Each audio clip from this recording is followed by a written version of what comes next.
Good morning, ladies and gentlemen. It's a pleasure to see you here for the MLC meeting. I would like to start with a little bit of an announcement. I yesterday saw that my boarding pass says that we need to be at the airport at 12:05. And it's the same for Rogier, I think for Elena. No, you're sharing the flight, or you go, but for several Dutch people. So we are going to compress the session a little bit so that we are finished at hopefully 11:30. So I'll try to be fast because my part of the morning is not the most exciting. It's just a summary of what we already know.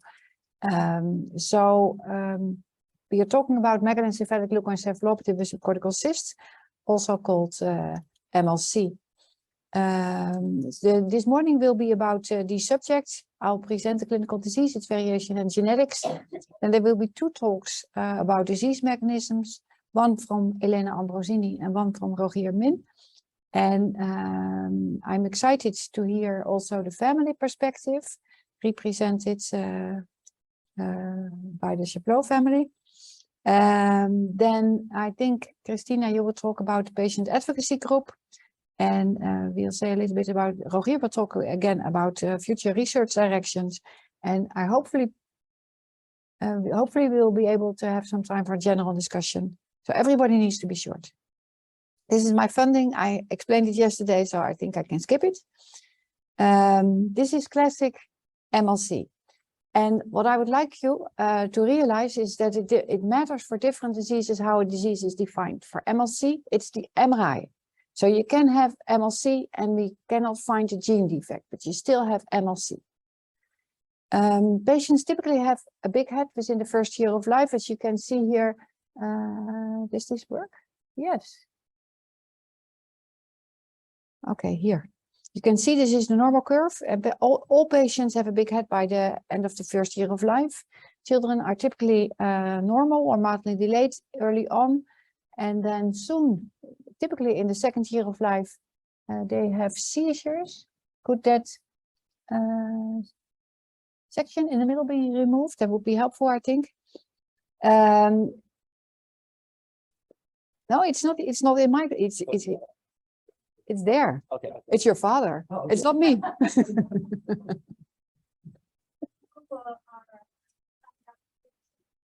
Oh, that's what it is. Okay. So patients most often already develop epilepsy early on in the second year of life. They have relatively frequency status epilepticus. There may be occasionally temporary deterioration, mostly after head trauma. So they may have seizures, some have a prolonged coma. Mostly they come back to the level they were or close to where they were. And after a couple of years, a slow decline sets in, mostly initially a motor decline, mostly cerebellar ataxia, and patients become wheelchair dependent, mostly as a teenager. And they also experience cognitive slowing. There's a variability in severity. I've seen patients who never walked. I've seen patients still walking in their 40s. And the disease is mostly autosomal recessive. Parents are unaffected and laboratory tests are unrevealing. And we defined the disease in the Netherlands, but actually the biggest group of patients is seen in India, and where independently also Professor Singhal and his group worked on it. This is what classic MLC looks like on MRI. This is the normal, so this is a vertical image of the brain. And what you can see is normally the white matter is white, but in MLC it's dark. And then you see here an anterior temporal cyst. And then on the axial images, so the horizontal images, the white matter looks abnormal in signal intensity, but they also look swollen. That's the cause of the big head. And you can see that here too. This is how it evolves over time. This is the patient at 4.5 months. This is the same patient at 6.5 years. What you can see is that the cysts have become bigger and more numerous, and that the swelling is still there, but also that there's now CSF seen at the periphery. So you can see that actually the swelling becomes a little bit less over time. This is a patient of 13. You can still see the subcortical cyst, and there's now less swelling, and the ventricles become wider. And this is a patient at 42 years. You can still see the subcortical cyst, but actually the ventricles are now white and there's a lot of loss of volume of the cerebral white matter. The patient of 6.5 years is clinically normal, while the patient of 42 years is wheelchair dependent, and this patient is walking with support. And that means that the MRI is not compatible with demyelination, because if you have an MRI that looks so horrendous as in this patient, it cannot be that all the myelin is lost. If an MS patient would look like this, they would be completely incapacitated in a wheelchair. The MRI and the clinical picture are actually suggestive that there is cerebral white matter edema, so that the structure is relatively intact. There's just too much water. We did diffusion-weighted imaging, and what you can see, this is the normal picture. In MLC, it looks a different color. That means that the ADC values are high. That's the apparent diffusion coefficient. And whereas normally it's in the 80s or 90s, it's here in the 200s, meaning that there's loads of water and that the water spaces are large. We did a brain biopsy in my first patient, whom I saw in 1991 already. And you can see countless vacuoles in the subcortical white matter. It's like just like, you know, this bubble paper that you wrap around to protect gifts. In the toluidine blue staining, you can see that the myelin's there, it's not lost. And this is myelin basic protein staining, so it stains for myelin. You can see that the vacuoles are lined with myelin. Then in electron microscopy, you can see here a big vacuole attached to a myelin sheath.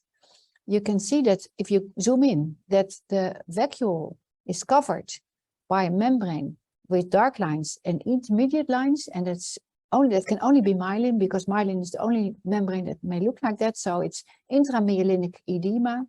And also this is a blood vessel with an endothelial cell, a red blood cell, and this is an astrocytic end foot.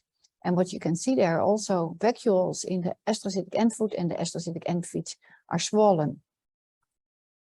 So we have fluid-filled vacuoles in myelin sheaths, and the astrocytic end feet are swollen and contain vacuoles.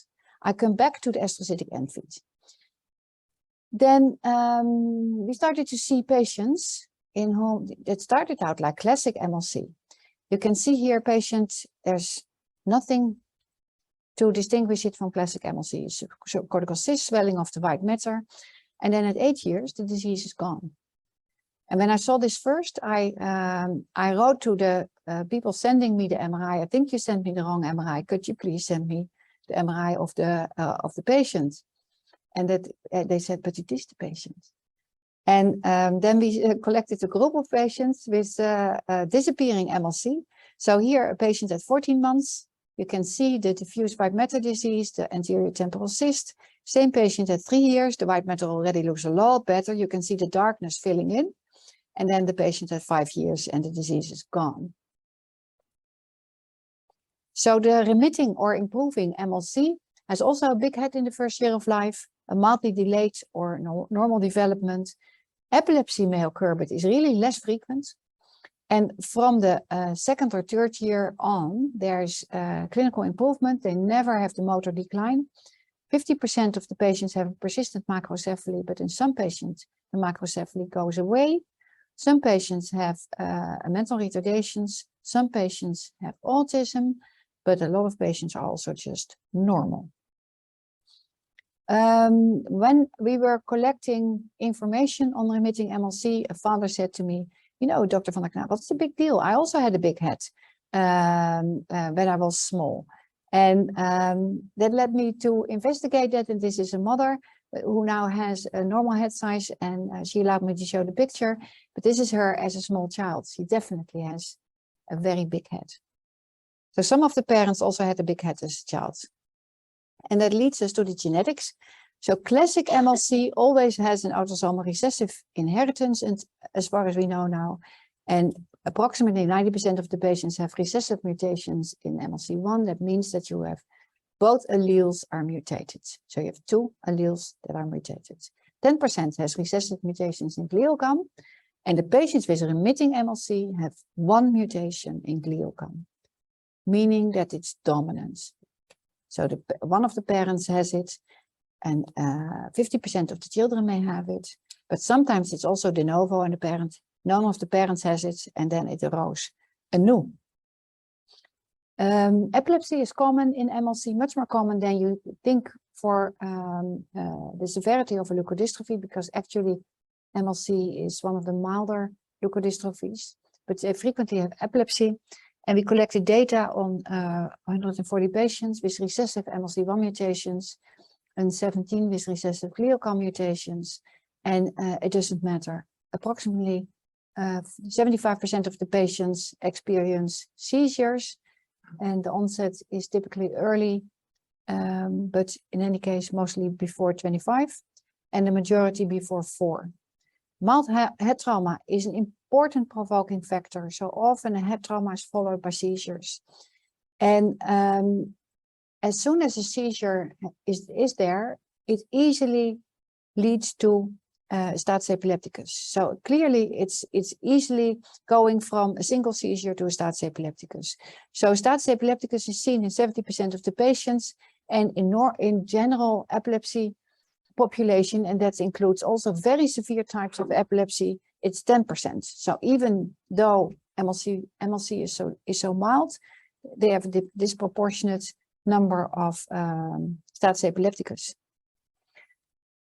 MLC1, when we found it in 2001, which is already so more than 20 years ago, we knew that it was a membrane protein with 8 transmembrane domains. The function was unknown. It didn't look like any other protein or parts of proteins. It was evolutionarily conserved.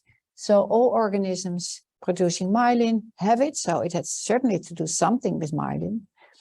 And we found all sorts of mutations. So missense, stop, frame shift, deletions.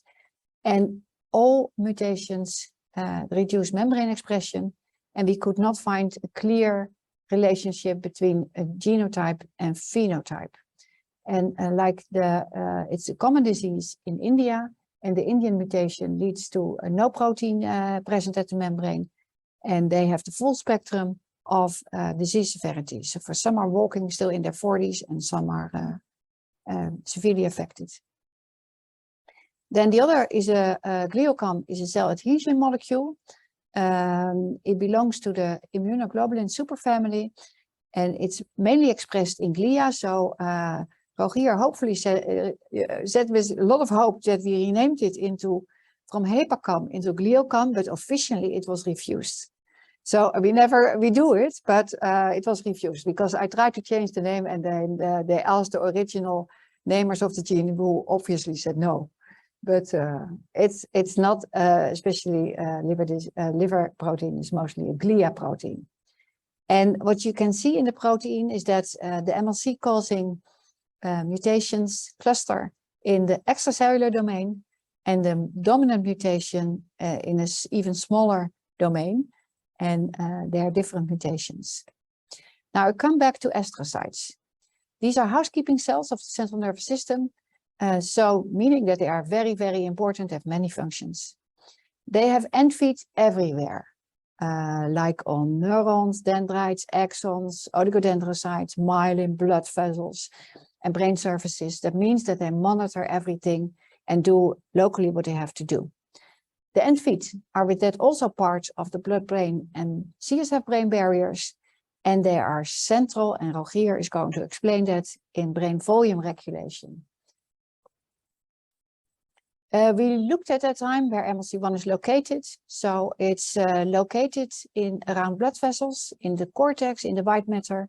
And this is along the pia, so this is the surface of the brain, and along the ependyma, so this is the ventricular lining. And we have brain tissue of 1 MLC patient, and he had no MLC staining. What you see is that staining is in a spike-like fashion, suggesting it could be in distal astroglial processes in end feet. We did a double staining with GFAP. GFAP staining is a staining for astrocytes, so it stains the whole body, the processes, the end feet. You can see here the end feet along a blood vessel, and you can see that MLC1 is only here in the end feet, and this is the co-staining. We also did immuno-EM, And then you can label with gold particles the antibody for MLC1, and you can see that it's in astrocyte contacts and also along the basal lamina. We looked at brain tissue to see whether gliocam and MLC1 are co-localized. Gliocam has a wider expression than MLC1, but where they are together, that's a perfect match. As you can see, this is MLC1, this is gliocam, this is the merge. And if you do immunogold-TM, you can see this, the bigger particles are MLC1 and the smaller particles are gliocam. They're next to each other. Then the question is, who depends on who? And so we looked in brain tissue of the patients we have with MLC1 mutations, and what you can see is that MLC staining, the staining for MLC1 is negative, but the staining for gliocam is just normal. So gliocam is not dependent on MLC1. Then we had cell cultures, astrocyte cultures, and normally you see gliocam as in contact between astrocytes, also MLC1 is there, and this is the merge. If you now have recessive gliocam mutations, you can see that gliocam is all over the place. MLC1 is also all over the place, meaning that MLC1 is mislocalized now. This is a dominant mutation, you can see the same effect. And that means that MLC1 needs gliocam for correct localization, and gliocam does not need MLC1. So gliocam is a chaperone for MLC1, and the disease MLC evolves around deficiency of MLC1 function. So gliocam causes a defect in MLC1 function. Then the question was, what does MLC1 do? I'm going to hand it over to Rogier, but this was before he came, so this was what we thought.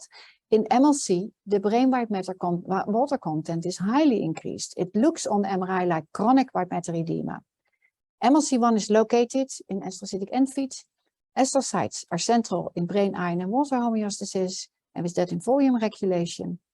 There is some weak amino acid similarity between MLC1 and some transporters and channels. So we thought perhaps it plays a role in iron and water homeostasis. Then we wrote an overview for Lancet Neurology, and they said, it looks nice, but you have to come up with a cartoon how you think that MLC is working. And I said, no, I have no idea. And everything I will write is wrong. And they said, we understand that, but you still have to do it. Now, nobody refuses a paper in Lancet Neurology, so I've been sitting there sweating on Saturday.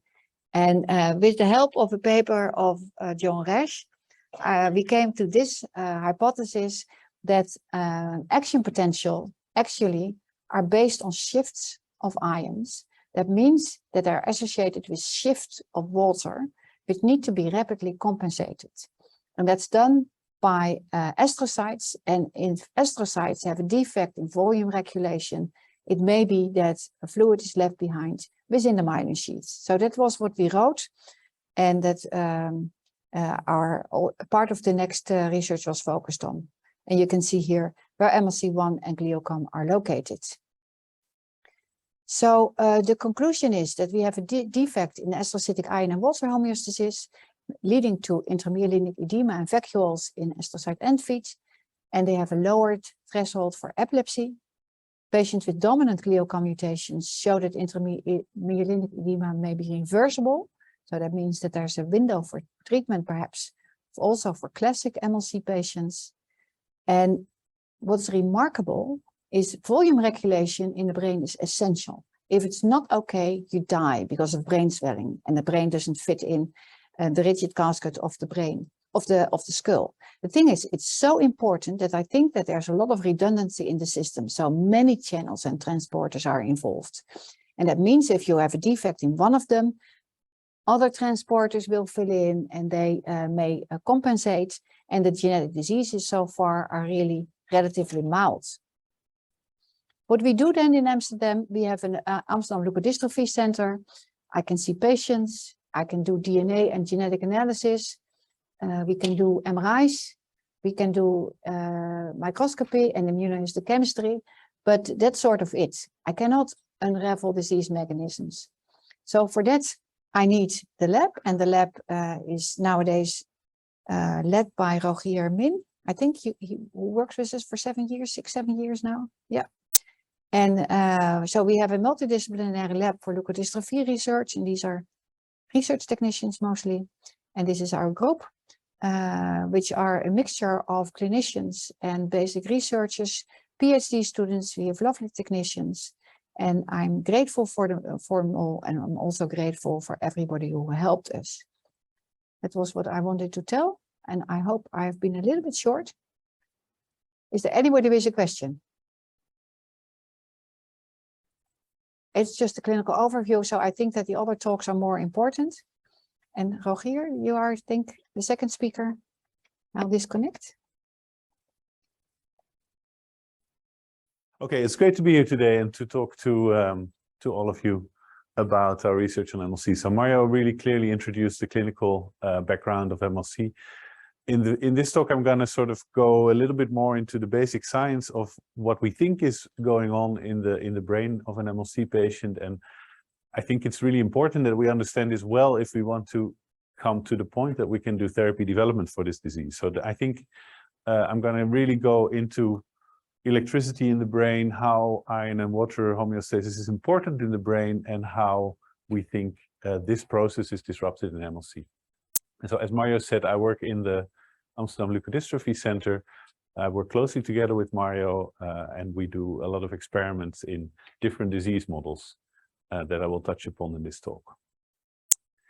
So, as Mario already introduced, there is a disrupted balance of ions, salts, and water in the brain. And to give away already the conclusion of this first talk, we think that this is due to a problem of specific brain cells with the regulation of their volume. So we think that cells swell up and they cannot recover properly from that. And as a consequence of that, there is chronic swelling of the brain, but there is also a disturbance of electrical brain activity. Now, how all these things are connected, I hope that that will become clearer at the end of this talk. But to step to the real basics, I think it's good to realize that all the activity in our brain, so everything we do, we think, and we do, so whether it's memories, this is me and my brothers a long time ago, whether it's playing the piano, playing a game, solving a complex equation, all of that is due to electrical activity in our brain. And that electrical activity is caused by the movement of electrically charged particles into and out of the neurons in our brain. And so here you can see a nice example of a neuron. They have these intricate processes called axons and dendrites. And you can see these minuses and pluses represent positively and negatively charged particles such as sodium or potassium or chloride in your brain. And so when there is electrical brain activity, first positive particles go into the neuron and then they go out again. And in that way, they change the electricity in the brain. And as Mario already mentioned, such movement of particles is always associated with the movement of water by this process of osmosis. So if particles move somewhere, they tend to pull water along with them. And that is, of course, then a source for swelling. Now, as Mario also touched upon, there are different types of cells in the brain. So when we talk about electrical activity, we talk about these blue guys here, the neurons. They're the ones that communicate with each other over long distances. So they have their cell bodies in what we call the gray matter. And then they have these very long processes that run through the white matter. And these processes are wrapped by these purple cells, which are called oligodendrocytes, which make the myelin sheets that enwrap the long neuronal processes. And the myelin sheets are really essential for making sure the electrical activity is fast along the axon, but they are also the ones that show the bubbles in MLC. So here in these outer layers of the myelin, you see the bubbles. Then, of course, there's blood vessels. There's microglia, which are sort of the immune cells of the brain, and we won't talk about them in the context of MLC. And then there's these astrocytes. And so Mario already showed they have their hands on everything. So they are important for housekeeping, for making sure everybody is happy. And they connect to the blood vessels and to the neurons, and actually also to the myelin sheets. That's not shown in this graph. But they are in a position to monitor and regulate a lot in the brain. And so they are crucial for this balancing of salts and water in the brain. Now, if we think about this electricity in the brain, I think the very fundamental part is that the distribution of these charged particles in the brain is not equal. So it's not the situation that potassium is the same inside of the cell and outside of the cell. It's actually very different. Inside of cells, there is normally a lot of potassium. Outside of cells, there is normally very little potassium. And your whole body, actually that's the case throughout your body, and your whole body works very hard to keep it that way because it's the basis of a lot of things happening, not just in the brain, but everywhere in the body. For sodium, which is also a positively charged particle, the situation is reversed. So there's very little sodium inside cells, and there's a lot of sodium outside of cells. And that is sort of a crucial biological principle for getting electricity done in the brain. And how that works is that with this situation, with the distribution of sodium and potassium as it is, these neurons maintain a certain electrical potential. So they're at a certain electrical level, which is called the resting state. When a neuron now opens sodium channels, which is what happens when they activate, because there's a lot of sodium outside and very little inside, sodium tends to actually move from the outside of the cell to the inside because it's pulled to the place where there's less sodium. So that means positive particles move into the cell, and that means that the cell actually gets a more positive electrical charge. So you get an increase in what we call the membrane potential of the neuron.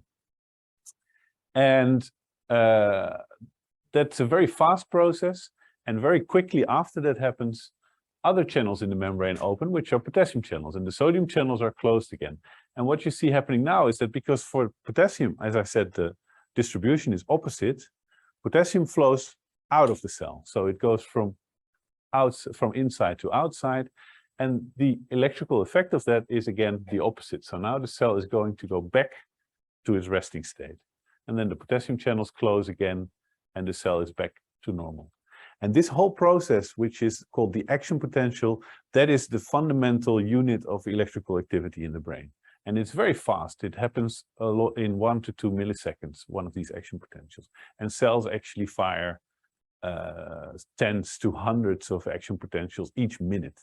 And so you can imagine that all these cells in your brain, these millions of neurons in your brain, all firing action potentials all the time when you're doing things, moving, they actually are causing quite some disturbance in this distribution of sodium and potassium that needs to be corrected in order to keep everything going. And when you imagine how the extracellular space in your brain actually looks, you can realize that here I visualize it as the cell as a small ball floating inside of this soup with ions, but that's not the real situation. The real situation is you have all these pieces of neurons here, and they have very little space around them. And so with that in mind, you can imagine that when these ions start flowing, actually, because the extracellular space is so narrow, the disturbance of ions in that extracellular space is more dramatic than if there would be a whole lot of fluid around the cells. So during neuronal activity, ions start to move. And one of the things that is most problematic is the fact that potassium, which, as I said, flows from inside to out when there is electrical activity, accumulates in this extracellular space.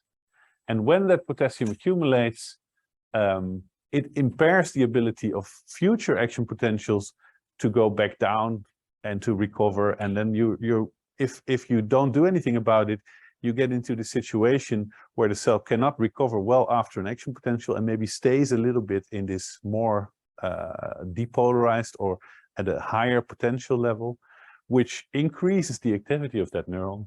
And then you get sort of a process where the firing maybe gets out of control, which leads to, for example, an epileptic seizure, which of course in MLC is one thing that we see very often in the patients.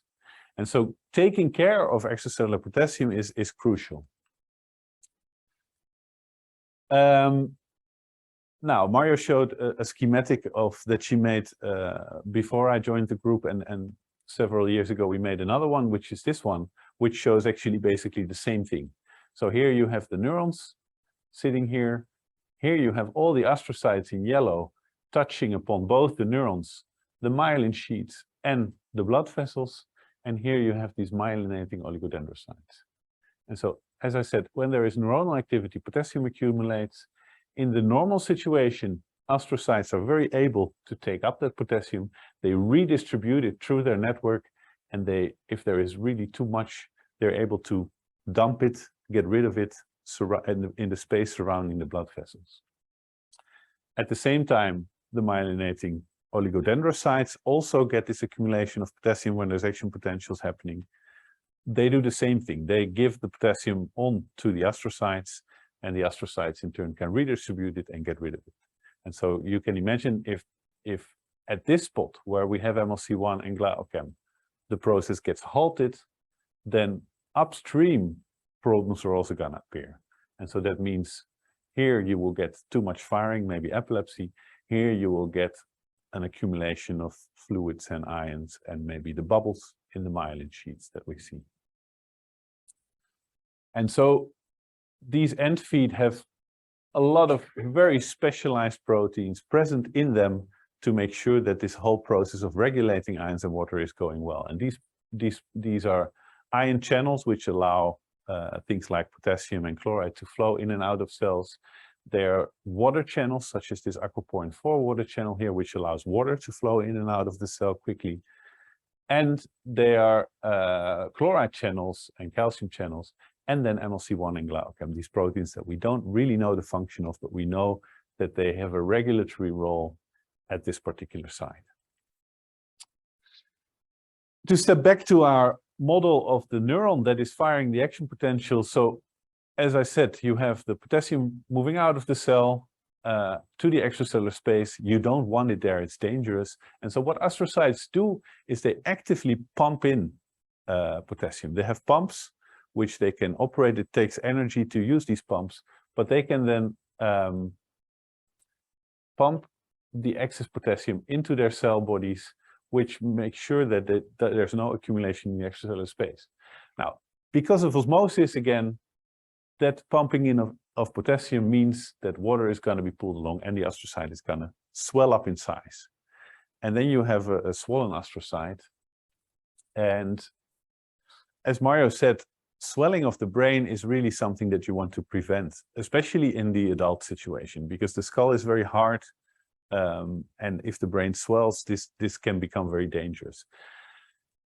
In an MLC patient, because the swelling starts at such a young age, the skull adjusts to the bigger brain. So there is no risk of this very dramatic consequence of edema that the brain gets compressed. But in the adult situation, if there is, for example, a hard blow to the head and cells start to swell, this is very quickly a very dangerous situation. So the brain has a lot of mechanisms to counteract swelling. And actually, it's not just the brain. A lot of cells in our body have these mechanisms, but I'm going to illustrate it here for this astrocyte. It swells because of the potassium that's taken up. And then what these cells do is they activate a lot of different processes to get their volume back. And one of the main things that they do is opening very specific ion channels that we call volume-regulated anion channels. And so anions means negatively charged ions, such as for mainly chloride in the brain.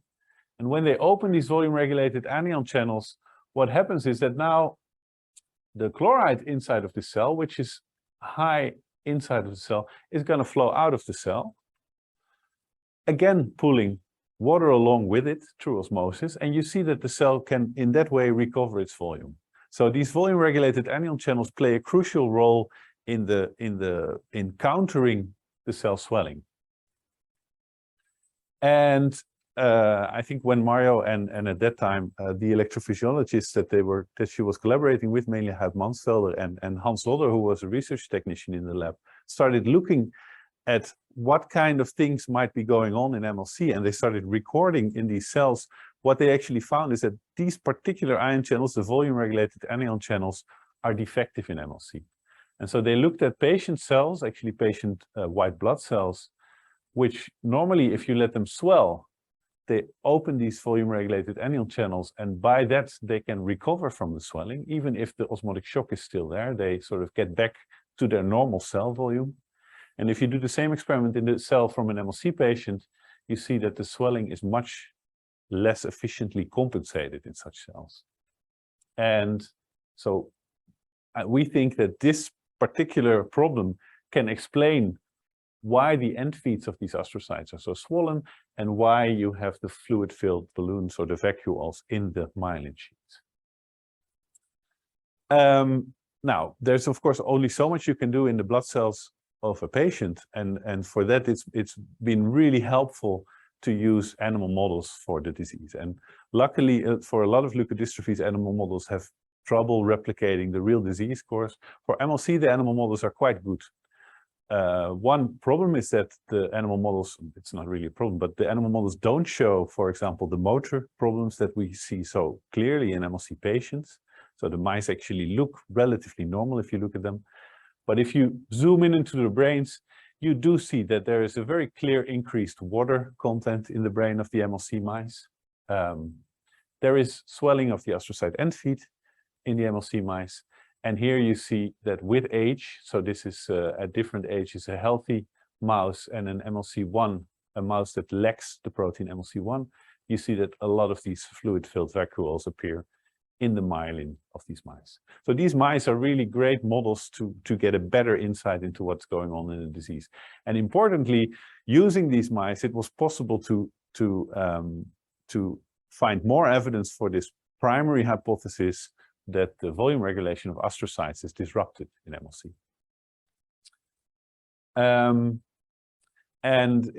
So Mario already showed this graph showing that a lot of MLC patients have seizures. I told you now why we think that's linked to the problem with iron and water homeostasis. We think that the potassium gets built up too much. But using the mouse, we were able to sort of directly test that particular hypothesis. So what we did is we performed experiments where we rigged these mice with EEG electrodes so that we could record electrical brain activity.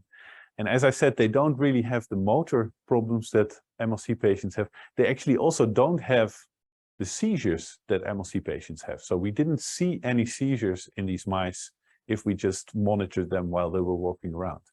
But using these electrical recordings, we could actually show that they had abnormal brain activity that you also find in the brains of epilepsy patients in between seizures. So we call these interictal events. And they are really, in an epilepsy patient, you see a lot of them.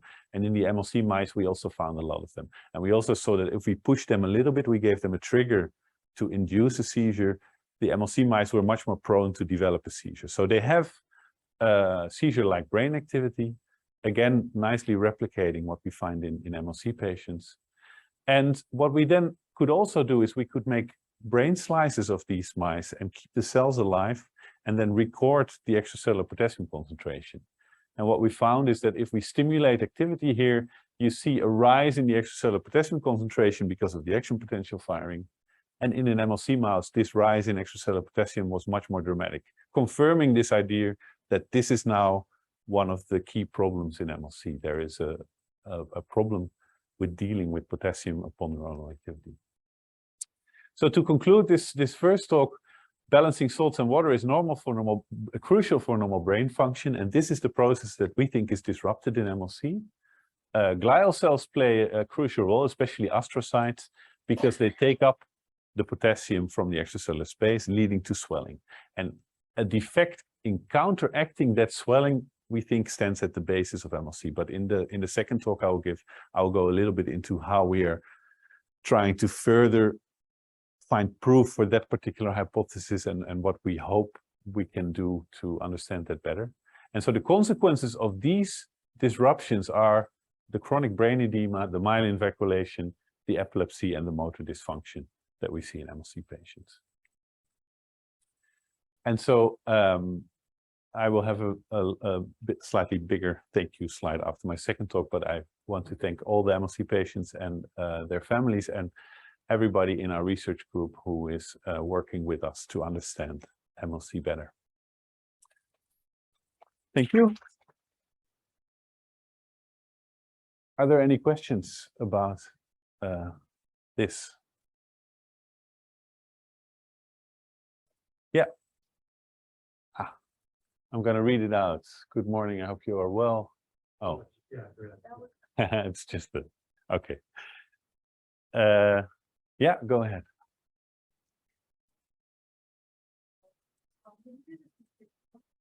Yeah, so what we did is we injected kynic acid, and that's sort of a standard way to induce seizures. Kynic acid is opening ion channels that are leading to depolarization of the neurons, and so then you often get a seizure. We used a dose which in a normal mouse would lead to a very mild seizure, and what we saw is that MLC mice just had stronger seizures. But I would guess that any epilepsy inducing, there are a lot of other ways to induce epilepsy, like hyperthermia, or I would guess that all of these models you would see a lower threshold for seizure. So in the early stages, definitely I think the whole thing is the same, everything is the same. But you actually really don't understand why there is the problem. And so what you think is that the processes that are still early on manage to recover in these stages, but we don't know why. So there is the possibility that the cells just decide that this unhealthy population needs to silence and get silent, and because of that, there's also a possibility that the cell find a way to compensate for the problem and that way. So in early stages, I think it's the same. Why the body is there, I think it's very important to understand, because if you can get that same problem for the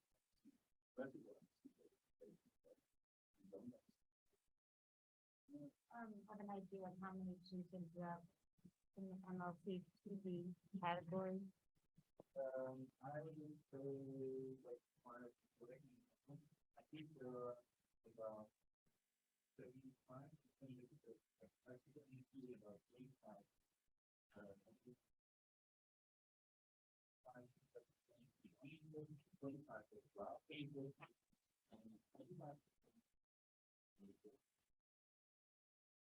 So MLC2B is the glial chem mutation. Yeah, dominant. Okay. Okay. So do you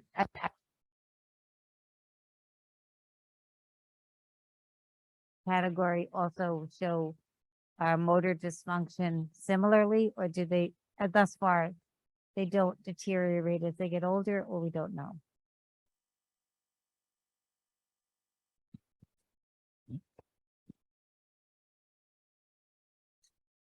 MLC2B caused by dominant glial commutation is really complicated.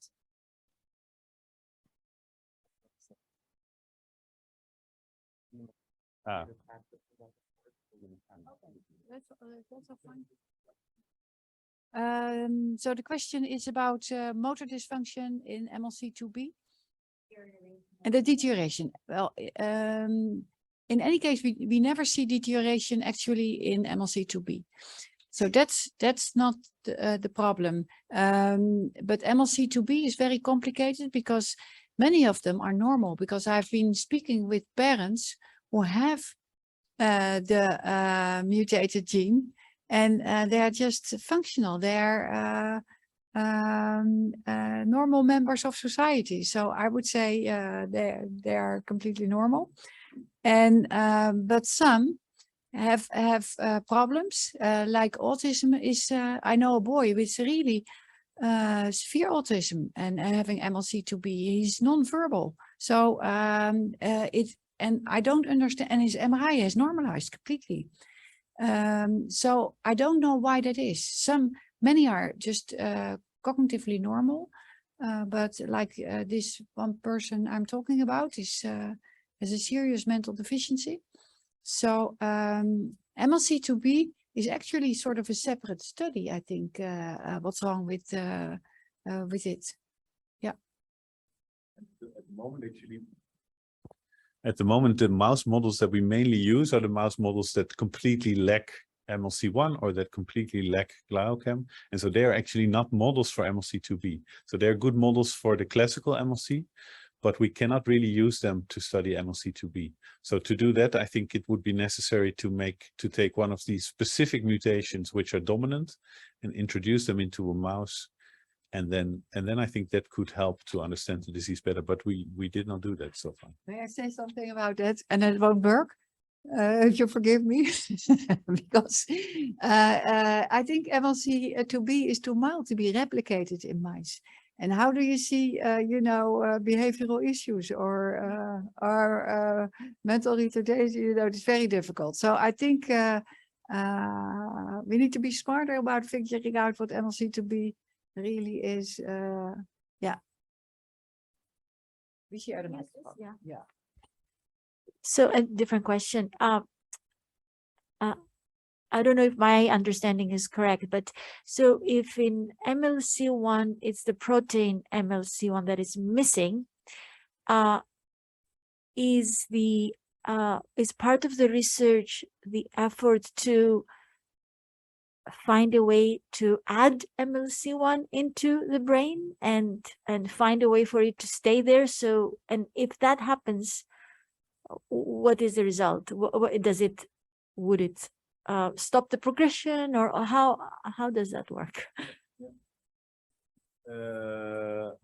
I think that's a good question. I will touch upon it a little bit in the second presentation, but I think what you would refer to is what would be best done with gene therapy. So then you would be able to reintroduce the MLC1 protein into the astrocytes. It's not something that we are pursuing as a research group, because gene therapy is being developed for a lot of diseases. I think there's a lot of progress there, but it's, I think, important to realize that a lot of the diseases which can be successfully treated with gene therapy don't rely on reintroducing a gene in specific populations of brain cells. They rely often on introducing the healthy copy of the gene back into bone marrow cells, for example, which can then enter the brain. And targeting specific brain cells is still very challenging. And in our case, we really need this membrane protein to be there in all the astrocytes in the brain again. And that is a big challenge. But on the other hand, there is the group of Raúl Estevez in Spain has made an attempt in a mouse model to reintroduce MLC1, at least in a part of the brain. And there they see, if they do that in the mouse, that the vacuoles disappear again. So that is, people are doing research on that, but it's not the strategy that we think is going to be in the short term the most successful. Yeah. And perhaps I may add to that, because I'm a pediatric neurologist working on leukodystrophies in general, and I've seen gene therapy trials, so direct intracerebral injections with gene therapy. I've seen really serious complications. And I think it's very important to also balance the severity of the disease against the potential severity of the complications. So I would personally, and that's why, for instance, I also, as you know, work on vanishing white matter, which is a devastating disease. Patients die soon. We work on gene therapy. For MLC, I would rather be people like Elena, like Rogier, being smart, because I think this is also a druggable system. If you make another pump work harder, would that be a solution? Or if you introduce a molecule that causes a shift in iron and water. So I think I would rather go for a smarter therapy that's less dangerous for patients. Yeah? Yeah. So in the second part of the talk, I'm going to talk a little bit about what kind of strategy we think might work, but it's early days for that. But indeed, exactly what Mario said. If we understand exactly which pump or which channel we might be able to target, then I think we can find maybe a drug that can do something. Like anti-epileptics are often targeting pumps or channels, and to reduce, so those are druggable targets. And I think that's way easier and way less dangerous than gene therapy. Yeah. So, yeah, thank you. Shall we now go to the next? Yeah. Okay, there are 3 questions.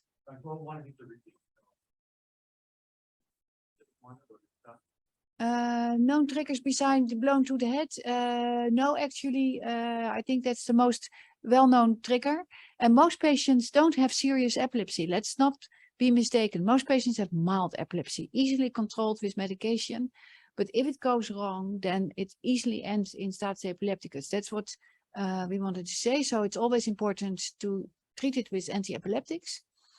And physical therapy helps for everybody. I also have a problematic motor function. I always had that.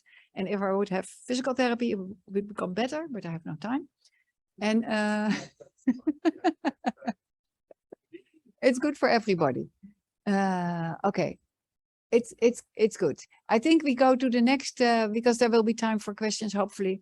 And I would like to give all members of the Chaplot family who have a son with MLC1 mutations, talk about how it is as a family to have a child with MLC. So who is the first? Good morning, everybody. Well, that's a bit loud, isn't it? Good morning, everybody. My name is Marla Chaplot. My husband is Ron Chaplot back there in the blue shirt. He's managing the tech community there. This is my youngest son, Liam, who will also be speaking as his perspective on MLC. So I also have a daughter who is unable to attend. She was supposed to be coming, but she wound up getting COVID Monday night. So then her plans of coming had to get derailed. I also have our affected child, Aiden, who chose to go to Easter Seals camp this week, which was the first time in 3 years due to COVID. So the Easter Seals camp won over, which makes sense. So all of us are connected here today by MLC, obviously. And I just wanted to take a few minutes to explain the impact that MLC has had on our family.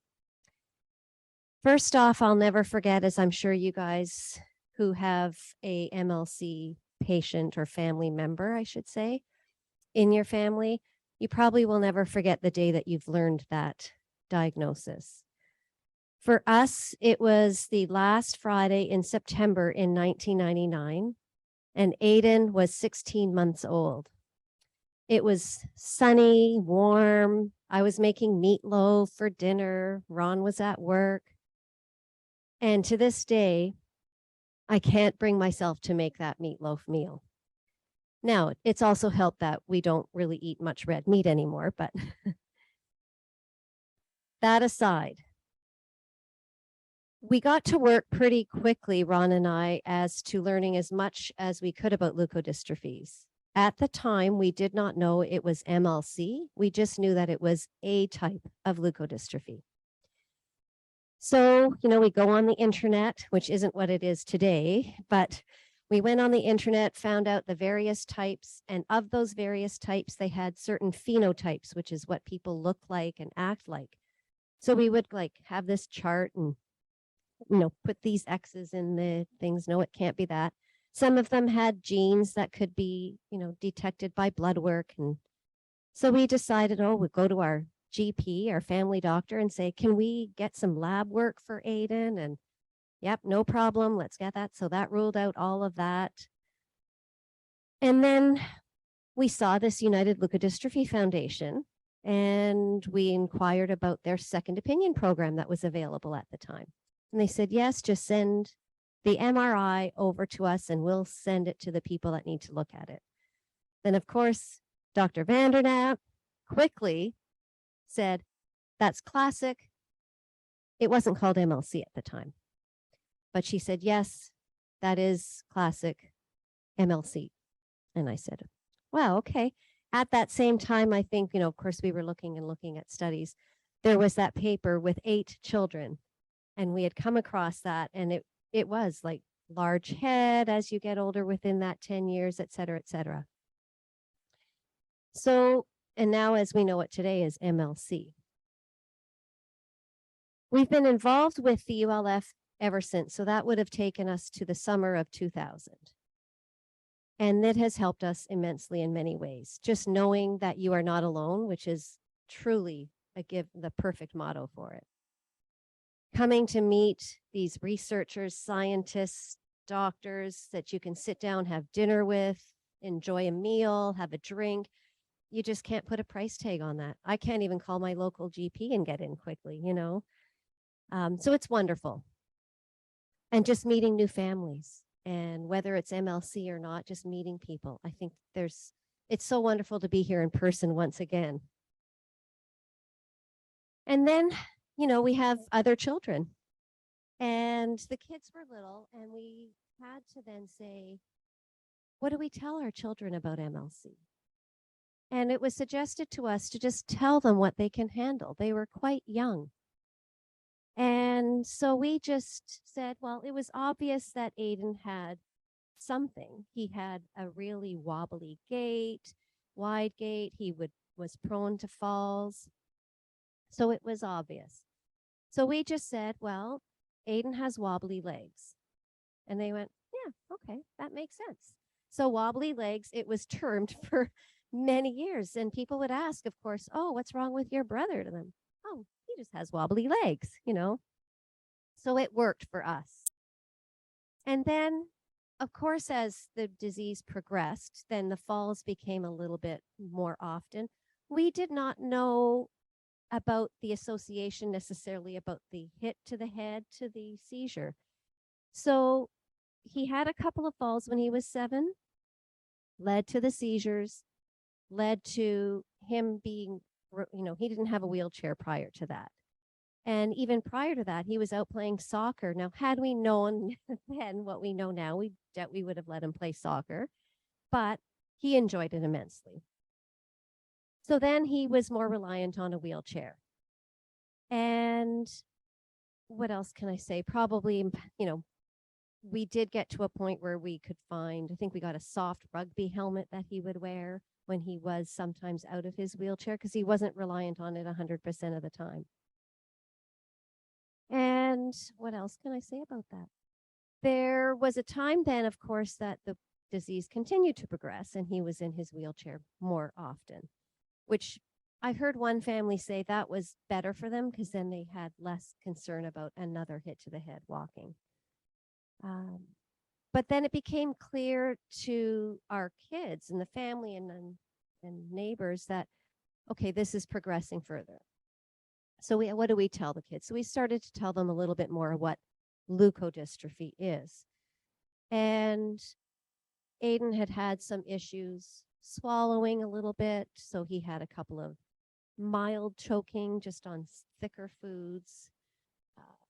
So then I thought, okay, you know what? Since he's now had some seizures and he's had some choking, I better bring somebody into the home to teach the kids who are now getting that little bit older. They might be in charge at home, the 3 of them, while we are out and about at work, what have you. So I had somebody come in and teach like a simple first aid and CPR. And, you know, they taught, okay, the recovery position if they end up in a seizure, what to do in the event of a choke, and things that they could even bring elsewhere into the world as well. And that proved to be very, very helpful. And then I'll now talk about the specific, how MLC impacted our 3 children, which was actually quite different in all 3 cases. I'll speak first about Aiden. He is, as I'm sure I see a lot of classic MLC patients, and they always seem to have that big super smile on their face. He is a beautiful smile, and he has such a contagious and infectious laugh. Easy to make happy, to thrill, etc., etc. But he's also very flat in a way that when you say, oh, Aiden, how was your day? And he'll go, okay. I'm like, wow, okay, if that was okay, then. But he would always have that wonderful big smile as he said it. He is such a perseverance. Like, we go through physio daily with him, and he knows how much he has to work hard to keep his strength, et cetera, et cetera. So very, very resilient. He continued to work on, he loves math. So even though he was done his high school, we would do online courses with him just so he can keep his brain active. And this week, had he not chosen to do Easter Seals Camp, he would have graduated with a certificate in business accounting or something. So he did continue his schools after high school. Alexandra, his older sister, grew up very quickly having a sibling that was affected. And she often played a protective role when it came to both her brothers. She once came with me to a ULF meeting when she was young, while Ron tended to the business we had at home, and the two boys stayed at home with a sitter. And this conference intrigued Alex so much. She reaped in so much knowledge when she was here. And she just wanted to see what more can she do to help Aiden. So she learned the physio exercises that we would do. So when we were both busy at work, she would keep it up. She also wanted to be a huge advocate for Aiden out in the world. Like, why would Aiden not be able to do something or go into somewhere? So she was always a huge advocate that why can people that have disabilities be considered, disabled? Why can't we include them more?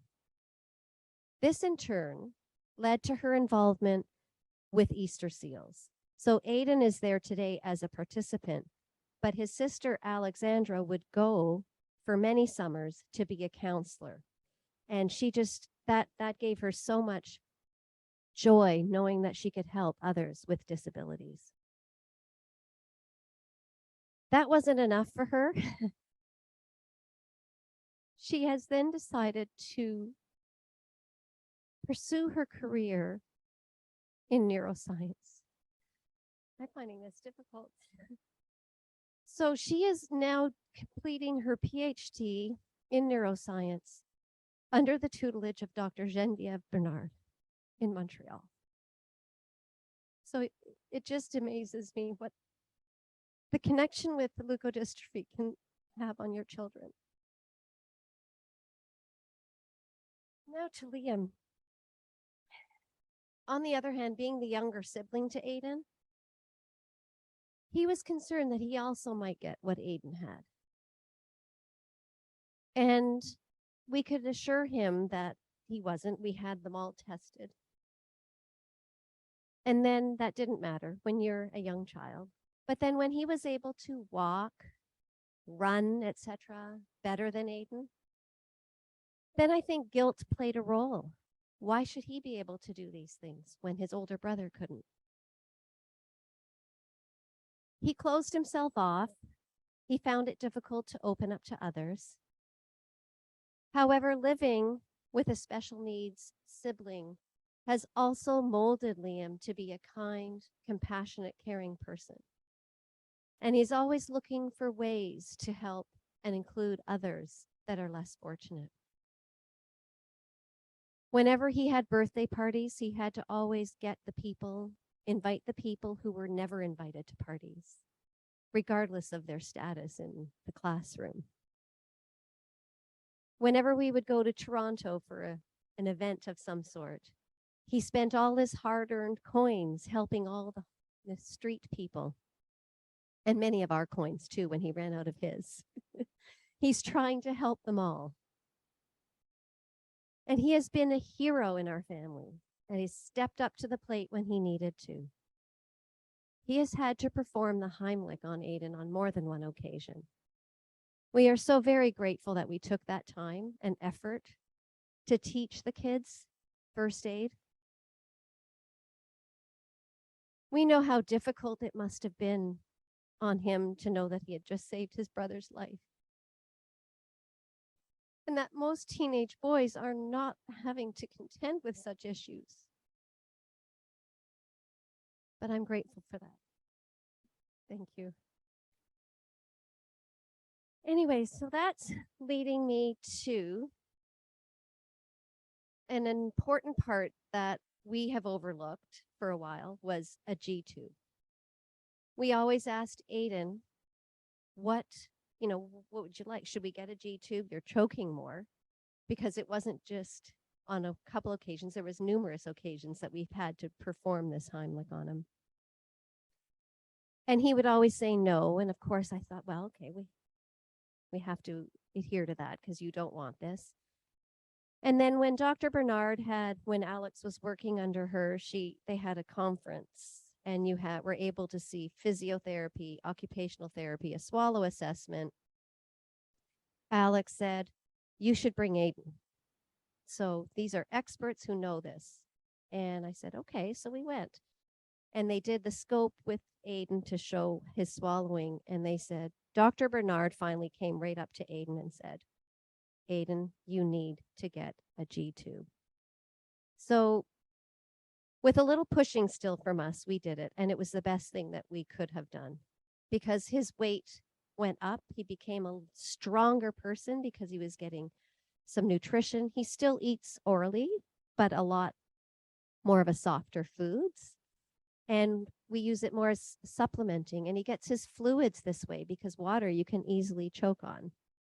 And now, after a while, we finally have now putting his meds through this. So up until just recently, we were still putting meds in applesauce or yogurt. And I'm thinking, why are we doing this? We have this tube.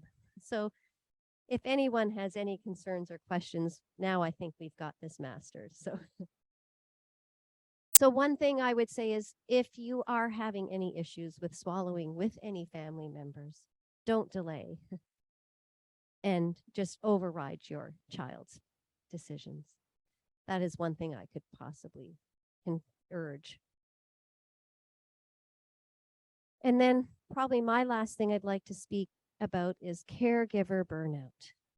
Ron and I considered ourselves extremely strong people. We don't need help. We don't need to have anybody helping us. We can do it. But then I think our kids were telling us how tired we were looking all the time. So our doctor, our Aiden's family GP said, you know, I'm just going to send help in. You need help to come in every day. So then we were getting help to come in just to help Aiden get dressed and out of bed and fed in the morning, do some physio with him. And I was wondering, like, I can do all these things. Why would I have somebody come in? But as they come in daily, you get very accustomed to it and very used to it. And it was a very nice rest. We could leave and we could go and do a chore. We could, you know, it was just something I can't believe we waited again so long to do. And then now Aiden has another residence that he can stay at. He still is at home most of the time, but we have a place about an hour and a half away from our home. So it's not just around the corner, but it is a residence for physically disabled where there is nursing care 24/7. There's PSWs. He has his own room and he gets fed there. You know, it's just amazing. We waited a long time before we'd even get into that. But now that allows us, if he wasn't at Easter Seals, he would probably be here, but it allows Ron and I to rekindle our relationship once again. And we can get away for a weekend if need be and get back to doing concerts like we love to do together and share together. It also allows us to reconnect with our other two children, which I can't put a price on that. It's very important. Anyways, I think that's all I have to say. And I hope that if you have any questions that you can feel free to ask us.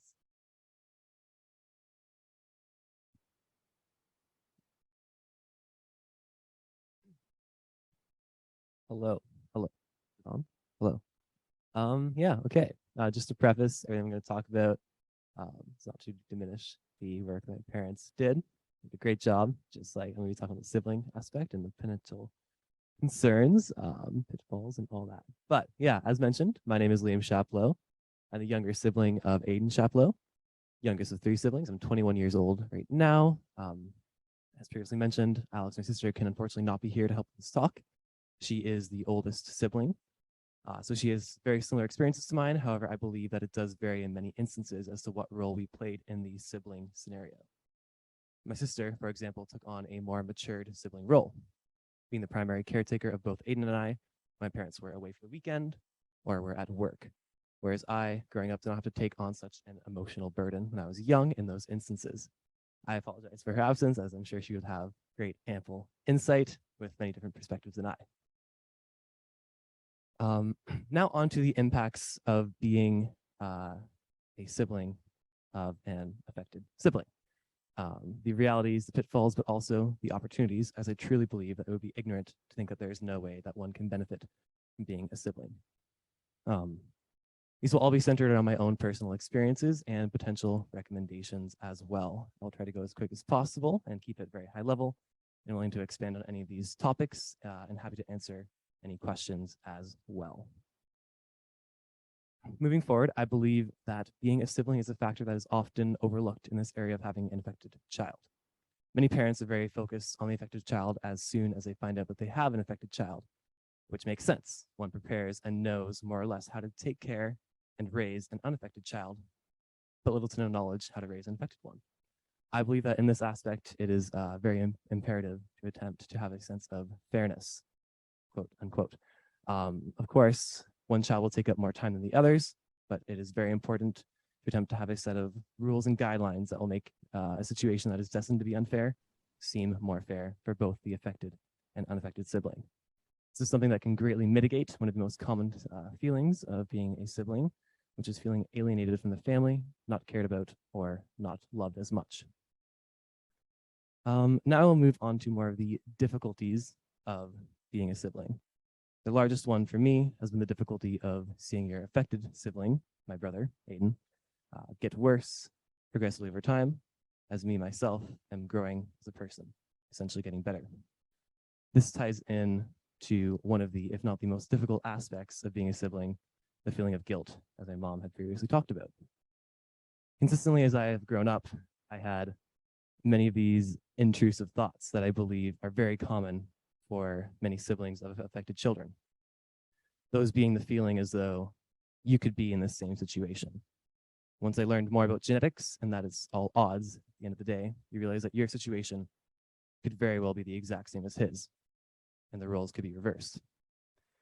Growing up very young, this can be a very difficult emotion to process, and also a very difficult emotion to understand.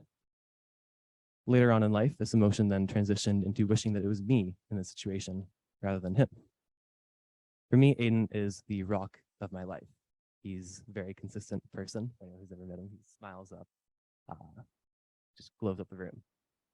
But growing up, I wanted nothing more than to make him happy and to have him live a more traditional life.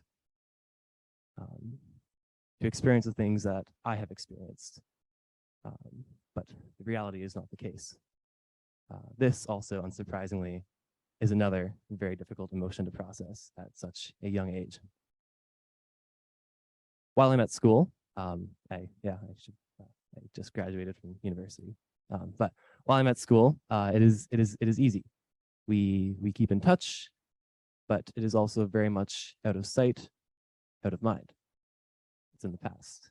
But then coming back, having all of these wonderful stories that I've made, meeting all of these new people, and wanting to tell that to my brother, the longest friend that I have ever had, but unable to, because I know that he will never be able to experience these things. It's also very, very difficult. Coming home after a few months of university and seeing your sibling in a different situation than you previously saw, even though you hear about it, it's still difficult. For example, a G-tube. They can no longer feed themselves. Their physical function deteriorating thoroughly. Also, their mental, cognitive function. Now, a bit onto the elephant in the room of being a sibling, the mental health aspect. I am someone who has experienced mental health difficulties in the past, and I am more than happy to answer any of these questions regarding areas regarding this area as well. Being a sibling of an affected child can be a very difficult burden to bear. You're forced to face emotions and traumas at a very young age that you are not ready to deal with yet. These emotions I have briefly touched on are just a few of the many that can occur. As you have heard through my mother's stories, I've had to save my brother's life twice. For me, the feeling of wanting to change my situation with my brothers then turned into a feeling of self-loathing and resentment. Feeling as though no matter how much I did or do for him, it would never be enough, and always wishing I could do more. All of these emotions come together, and which normally results into a sort of dissociation, while one is young, and then when one gets older and is able to process these emotions, then can transition into others. That being said, just highlight a lot of difficulties and pitfalls, but it's also a blessing. To be a sibling is a great blessing. It's an opportunity. I believe that I'm a much better person for going through these experiences. It has granted me with a very unique perspective on the world. I believe each and every one of us can learn so much from these affected patients. The way they think and their perspective on the world is very distinct from what I believe anyone else could ever encounter. For me, Aiden has taught me countless lessons, such as how to truly cherish a moment, how to have fun no matter what is going on. He's taught me how to be patient, very patient. He's made me also a very empathetic person. But most importantly, he has taught me what I believe is my true meaning of life. Even though growing up as a sibling is difficult and is not normal in any way, and does lead to many other consequences, I would not change my situation for anyone else's. Thank you.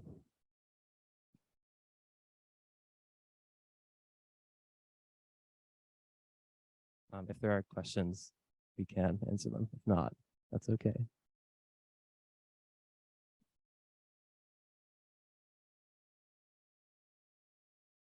I'm very glad that the two of you came to talk. And it also makes me aware of perhaps a deficiency. As pediatric neurologists, we are also very focused on the patient. Is the epilepsy under control? Do we need to do this? Do we need to do that? And of course, we are compassionate and empathetic and say, sometimes I'll say to parents, think of your healthy children. But that's about it. Are we lacking in guidance and in support in pediatric neurology in general? Because it's not only about leukodystrophies, it's also about brain tumors, you know, you name it. So are we lacking in this respect? And should we, for instance, set up you know, support for that? Like we give physical therapy, we give speech therapy, we give nothing for this.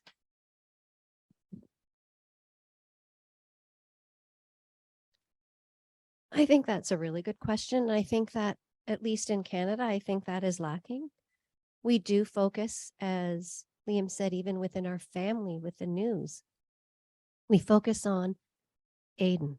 Okay, now what can we do for Aiden? Now we have to learn about this. We have to, and we tried hard to make sure that the others didn't go unnoticed. But when you have 3 children, you have 2 adults, and one of them is a special needs child, the focus unfortunately has to go to that person.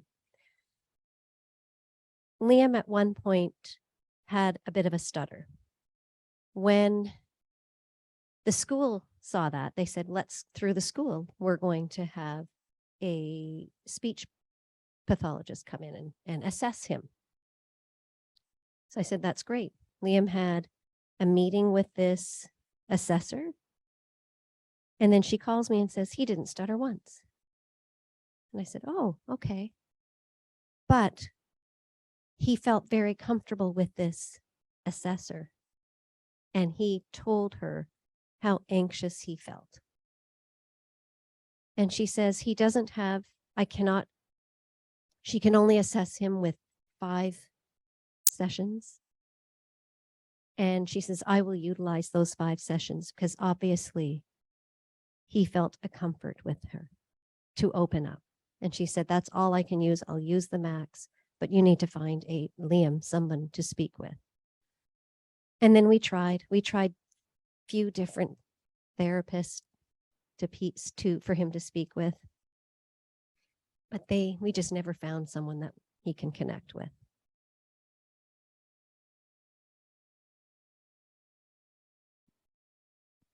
Oh yeah, the question was, would that have helped me? I do think so. I think it's very, very important not to keep a lot of these emotions bottled up.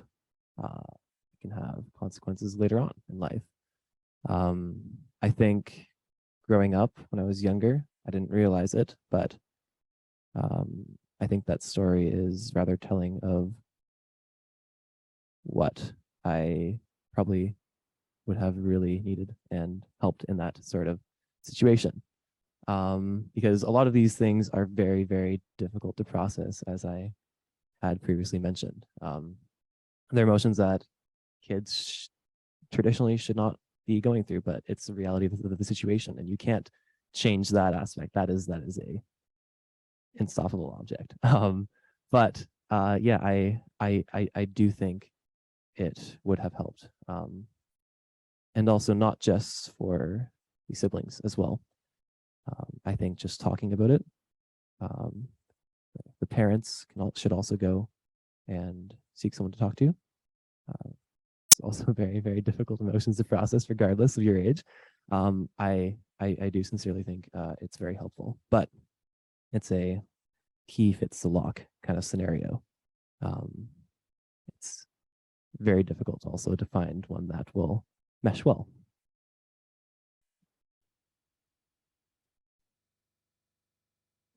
I want to say something about this. Thank you for sharing this. Personal, really. Sorry. We have not tried it yet, but for the younger ages, and that's for all the families here, to keep in mind is there is play therapy, which is it's really a way to teach kids, but also all older kids, but at the age of 4, they say now that through a specific way of playing, the therapist teaches kids how to deal with their emotions in life. And from everything I've read and people that I've talked to that have done this, is really directed to emotions that deal with a trauma that has happened in your life or in your family. It could be an accident, it could be a disease in the family, it could be something that has shaken up your world. And through that, the therapist and through play teaches you how to deal with those emotions. And I've talked to kids who started at 4 because, you know, they lost their mother because of cancer, whatever the reason was. And now they're teenagers, and we know how teenagers go through so many emotions, and they feel so grateful for the lessons they learned about how to deal with their own emotions. So we have not tried it, but I'm just, you know, things evolve, and it's good to keep an eye on those therapies.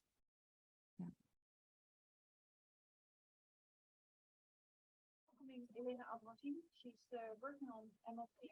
Also, I guess since the 90s, I think. I remember we were at a meeting at the late 90s now, and in Amsterdam. The beginning of the 2000s. We're still working with her, and which is lovely. And so, Elena, I would like to give you the opportunity to give your view on molecular mechanisms in MLC. Thank you, Margot. I'm very glad to be here. That one instead. You turn. Just go ahead. So I'm very glad to be here and honored to be here to share my results and my idea on MLC disease. And I started, as Margot reminded me, that I started almost 15 years ago, or almost 20 years ago, to study MLC disease pathogenesis.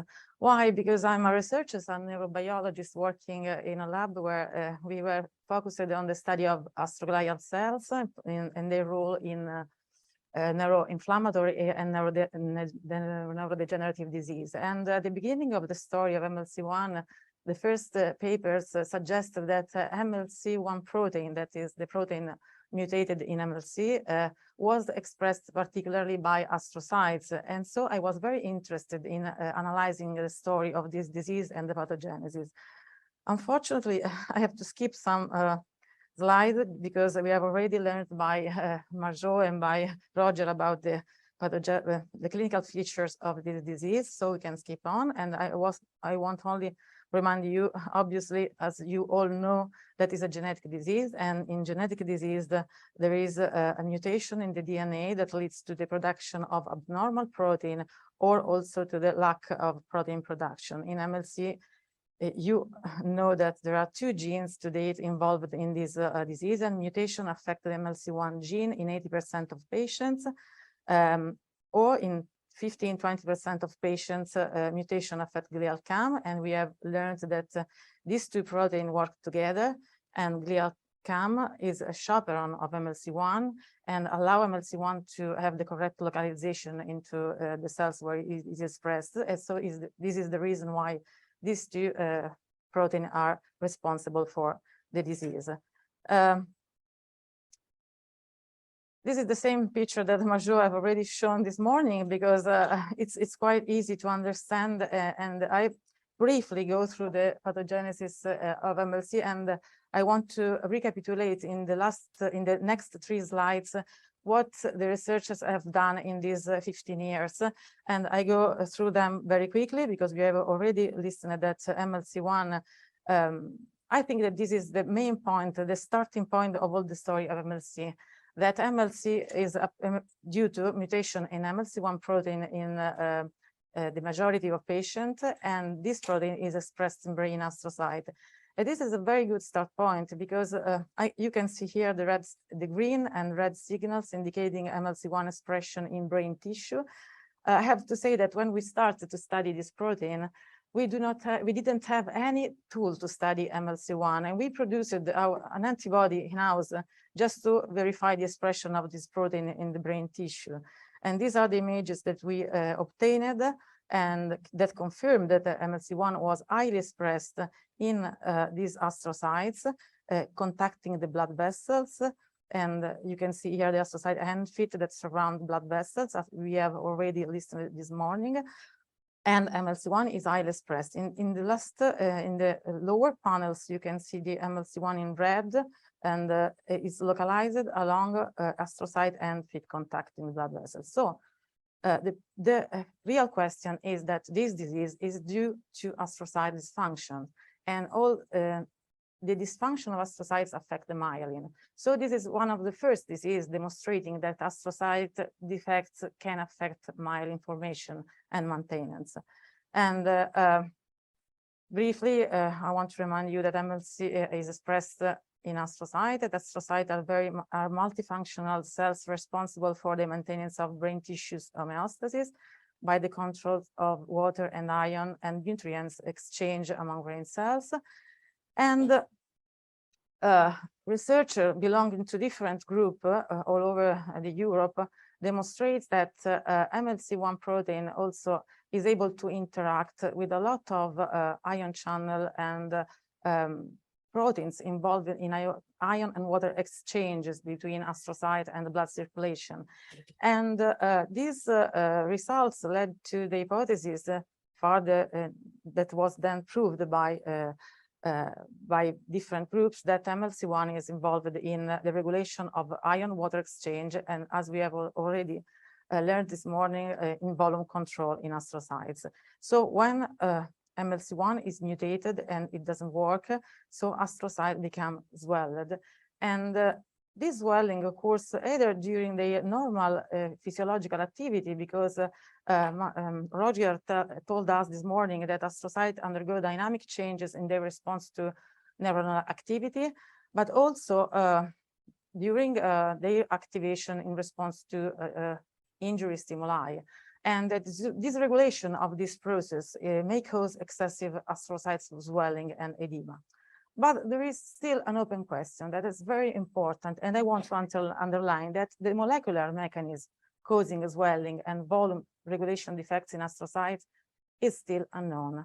We have to understand which molecules are involved, because this information is very important from the therapeutic point of view. We know that the gold standard of genetic disease is gene therapy, that is designed to introduce a normal copy of the mutated gene to restore the function of the mutated proteins. And we have now known that Raúl Estevez in Barcelona is performing some experiment as actually he has already developed a preclinical therapeutic approach using gene therapy, but as Marjo said just before, it's a little bit, you have to consider that gene therapy is a little bit dangerous. It can cause adverse effects. So we can imagine that a pharmacological therapy will be better for MLC patients. And to move on this, the identification of possible pharmacological therapy, we have to keep in mind that we have to study the molecular mechanism, because molecular mechanism allow us to identify a specific targets that we can target, and a molecule that we can use as a target to test and select therapeutic strategies, and with the final aim to correct the dysfunctional pathways. So we started 10 years ago to study in detail the molecular mechanism, and we decided to use a human experimental model and not animal model.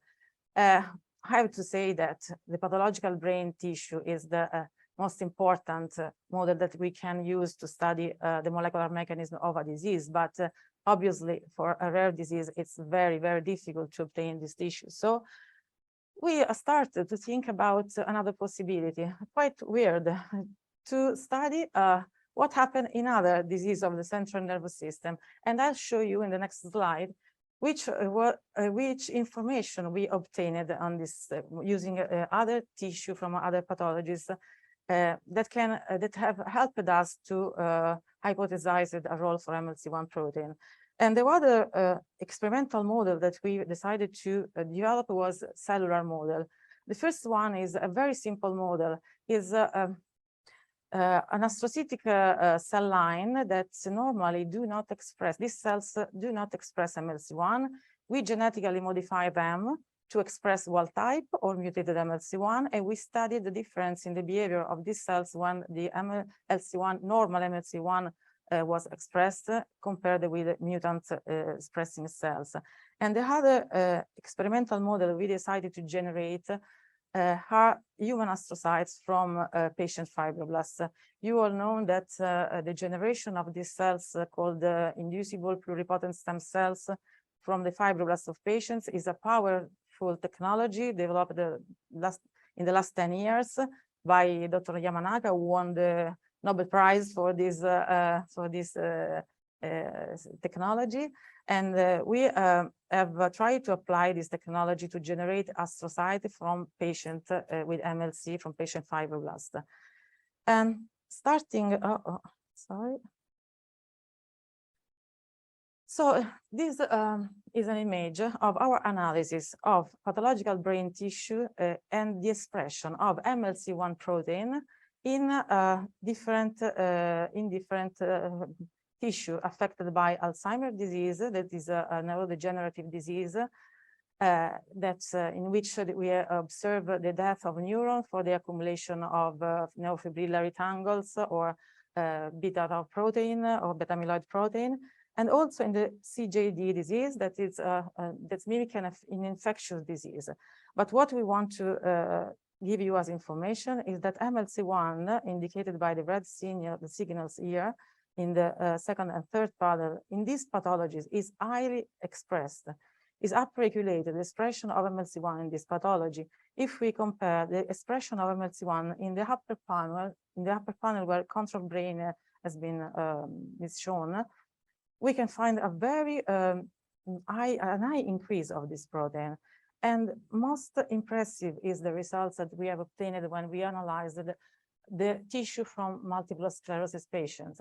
Multiple sclerosis is a neuroinflammatory neurodegenerative disease where myelin is completely destroyed by the hyperactivation of the immune system, and the tissue is inflamed and full of inflammatory signals.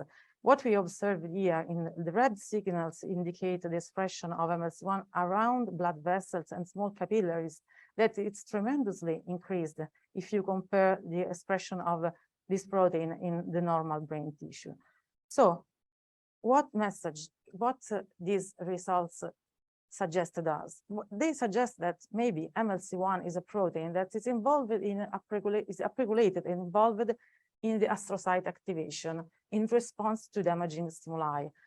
what is astrocyte activation? Astrocyte activation is a very well-known process in which astrocytes increase their volume, express a lot of protein with the aim of downregulating brain injury, brain inflammation, brain infections, or after trauma. As you can see in these two pictures, we observe the activation of astrocyte after inflammatory stimuli. You can see that they increase their volume, they express a lot of GFP protein, that is the protein typically expressed by astrocytes. So results that we have obtained in the pathological tissues suggest that astrocyte activation and swelling can be a stimulus for MLC1 to be expressed. So in other words, MLC1 is involved in this process. And we think that during astrocyte activation, there is an increase of the volume, and so MLC1 is upregulated, and then its function is to switch off this activation by reducing cell volume. So from the pathological point of view, we think that this means that MLC1 mutation lead to abnormal astrocyte activation. And so during stress condition, these astrocytes become swelled, and in absence of the functional MLC1, they are not able to regain their volume, become activated and produce a lot of toxic substances, and may increase the pathological process and may aggravate maybe patient symptomatology. So why is important to reveal the role of MLC1 in this process? Because astrocyte activation, this is just to summarize what we think happened in response to these stimuli like inflammation, trauma. We have in the absence of functional MLC1, it's possible that astrocyte becomes swelling and abnormally activated. But what is important that I want to underline is that the molecular pathways involved in astrocyte activation are well known. So this is the plasma membrane. This is the external areas in which inflammatory signal or degenerative signals or the deposition of toxic protein induce a response inside the cells. So there are a lot of molecular events occurring when an astrocyte is activated, but these molecular events are known. So if MLC1 is upregulated in response of these signals, we can start to study which are the molecular events that are modulated by MLC1. And we started to study, in particular, this pathway. And we decided, because obviously it's not so easy, there are a lot of events occurring, a lot of molecules of regulation of these some signals, downregulation of other. But we decided to focus our study on this pathway, that is the pathway, the molecular pathway regulated by the epidermal growth factor receptor, EGFR. Why we decided to start with this pathway? Because we know that this pathway is involved in cell swelling activation and also in astrocyte activation and also proliferation during injury. So it's possible that this is the real, this is the pathway that is modulated by MLC1. And we used our simple model of astrocytoma cells. So as you can see here, we put by using molecular biology technique, we generated these cells that overexpress wild-type MLC1 or MLC1 mutant. It's very impressive to see the difference between normal MLC1 wild-type expressing cells and cells expressing mutant protein.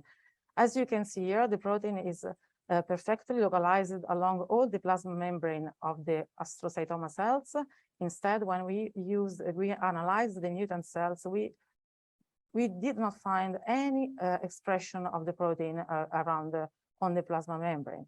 As the same, when we use biochemistry technique to study the expression of this protein, as you can see here in this yellow box, there are the protein, MLC1 mutated protein, is very low expressed if compared to wild type. So this simple model can allow us to differentiate the behavior of the MLC1 wild type normal protein or MLC1 when it's mutated. When we started to investigate the EGFR receptor pathway, we found a very impressive results. Here in the with the red arrows, I'm showing you the downregulation of EGFR activation in cells expressing wild-type MLC1. In the other lane, you can see the expression of the activated EGFR in absence of functional MLC1. That means that MLC1 is able to downregulate EGFR activation. And if you can see in this panel, here there is a red cells. Red cells means that it expresses a lot of MLC1. And if you compare the red signals with the green signals, that means that the green signals is the expression, means shows you the expression of EGFR, you see that there is an inverse correlation. Cells that express a lot of MLC1 do not express EGFR. Cells that are devoid of MLC1 at the plasma membrane, they do express a lot of EGFR. So there is an inverse correlation. That means that MLC1 is able to downregulate EGFR activation. But are there any other molecules that are affected by MLC1 expression? We start to study ERK. ERK is another checkpoint molecule that is downstream the EGFR activation, and is very important because this protein is a checkpoint for the regulation of several biological processes in astrocytes, like proliferation, like activation, like cell division. So we started to investigate the expression of ERK and the possible modulation of MLC1 of these factors. And what we found is the same of the EGFR. As a consequence of wild-type MLC1 expression, we found very low expression of activated EGFR. But when we express the mutant protein, we do not observe this downregulation. And we have performed this experiment in all our mutant cell line. We have actually we have 8 cell lines expressing different pathological mutations found in patients, and we have obtained the same results. And we also want to verify the contrary effect. When we have knockout astrocytes, astrocytes where the protein MLC1 protein is not expressed, what happens to the ERK and EGFR? And we observe that there is an upregulation. If we compare the first line with the second line, you can see that in knockout mice, there is an upregulation of these two proteins.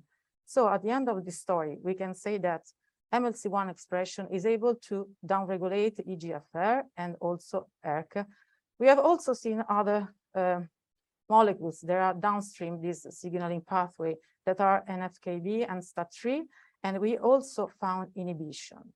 So that means, to conclude this part, MLC1 inhibits this pathway, and possibly this is the reason why it can downregulate astrocyte activation during brain injury. It can modulate astrocyte swelling and proliferation. So we need to move further and go through another most important model that are astrocytes from patients. So we started the study. We start to generate this astrocyte. As you know, you can use fibroblasts from patients and use this to reprogram into inducible pluripotent stem cells. This technology has been already set up, and when you have iPSC, you can use these cells because these cells are pluripotent. That means that they can be differentiated in any cellular type of the body and also of the brain. And we use this iPSC to generate astrocytes. So these astrocytes are very important. These are very powerful tool to study disease mechanism and also identify possible target for therapy. These are our iPSC. We differentiate them into neural stem cells, and then we obtain astrocytes from 3 patients. At the moment, we have 4 patient-derived astrocyte lines and 2 control cell line. If we compare the patient-derived astrocyte with a control astrocyte, we can see that there are some differences. First of all, we have one mutation that induces the generation of very large astrocytes. And this astrocyte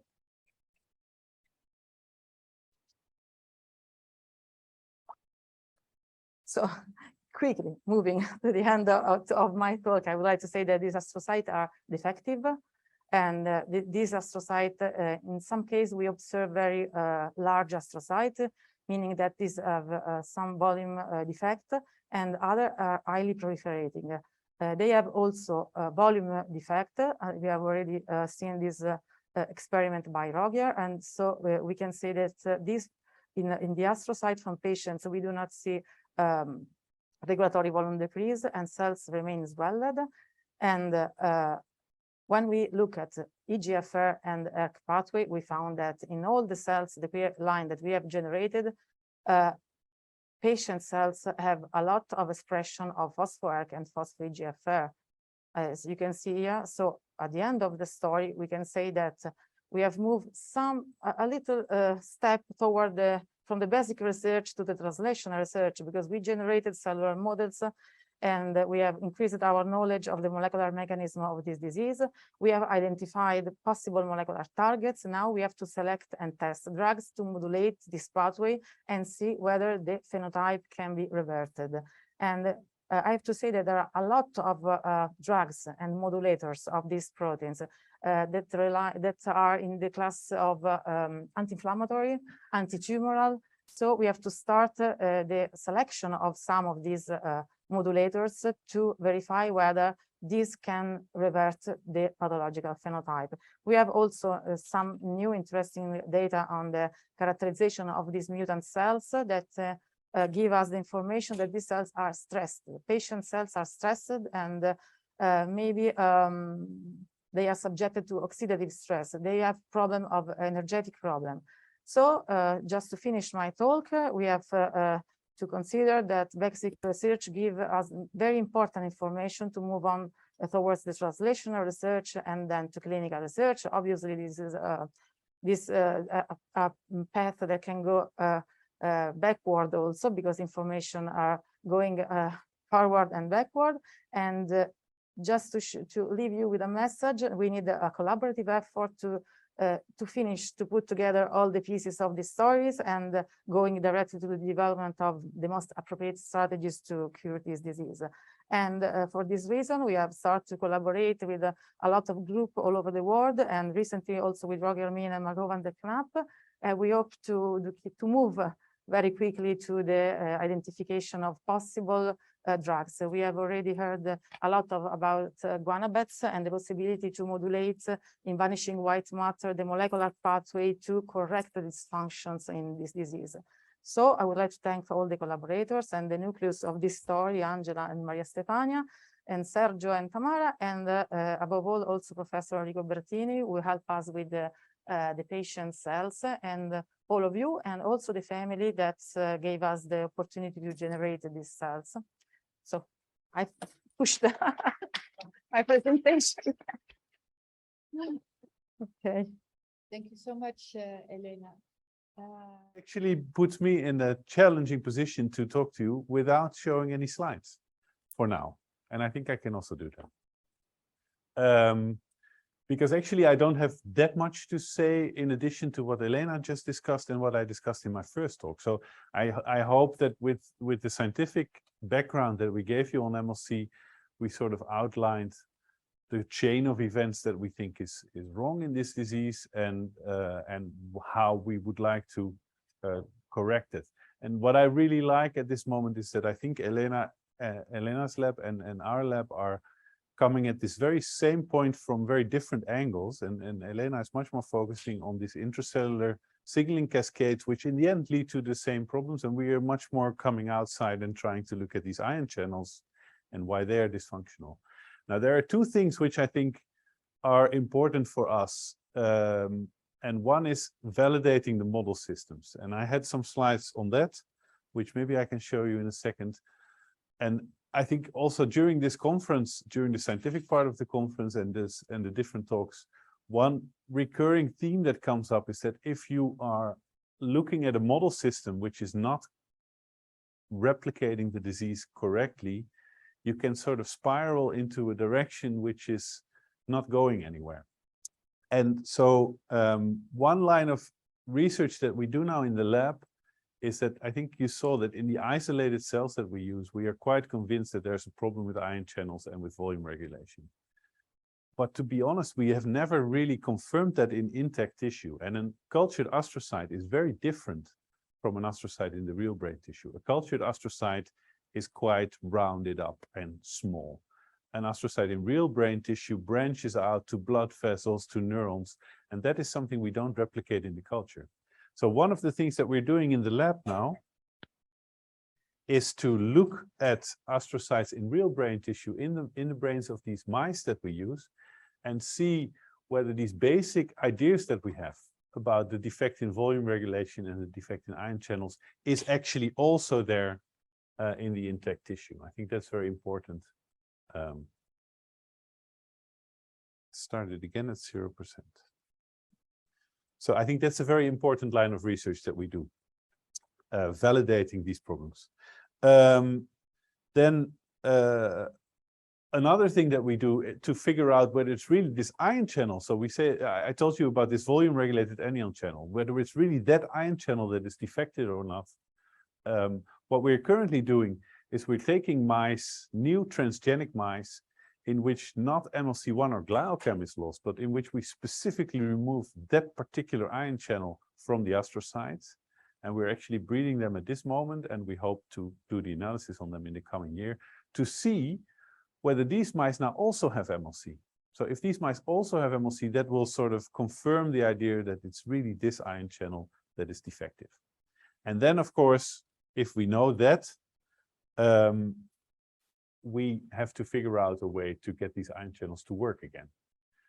And so Elena talked about these intracellular pathways that might be involved in that. We are looking from the different side and trying to see how do these ion channels actually normally work. And so these are ion channels which are activated when a cell swells. When the cell stretches out, these ion channels have to open. And that apparently they don't do properly. And so what we want to really know is, why do these channels not open properly? And we call these kinds of channels mechanosensitive channels because they sense a mechanical deformation of the cell. And a lot of people in doing basic research have made progress in understanding such mechanosensitive ion channels in the past, which has culminated in the Nobel Prize of last year being awarded to two researchers, David Julius and Artem Pataputian, who did a lot of work on understanding such specific ion channels. And there are several themes and motifs in how such ion channels might work. And one is that if you're sitting in a membrane and that membrane stretches, you might just immediately, as a channel be closed, feel the stretch and be pulled open basically by that, so that stuff can flow through. Another idea, which is valid for some ion channels, is that you might be in the membrane, but at the same time attached to the extracellular space surrounding you and the intracellular structure of the cell. And it's this attachment to these two things which is necessary for pulling you open when there is swelling. And we think that for the ion channels that we study, maybe the second option is true, so that the volume regulated anion channels depend on an interaction with the structural elements that are outside and inside of the cell. And we call these on the outside the extracellular matrix, and on the inside we call it the cytoskeleton. So basically it's the skeleton of the cell.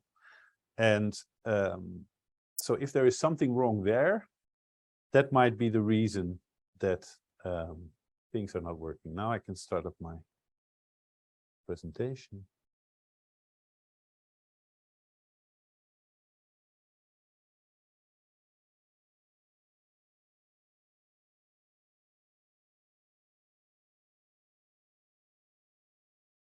And show you a beautiful picture of this intracellular skeleton of the cell, the cytoskeleton. And why I think it's particularly exciting that we think this is the case is that these intracellular pathways that Elena just talked about that are involved in inflammation of cells in MS or in other kinds of diseases, they most pronouncedly lead also to alterations in the structural elements of the cell, the cytoskeleton. They cause the cell to become stiffer or to branch out more. And so I think it's very exciting that this might be where the real problem lies. So now I can go through most of the second presentation very quickly, I think.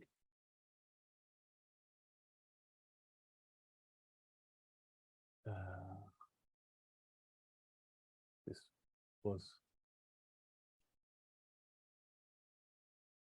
so.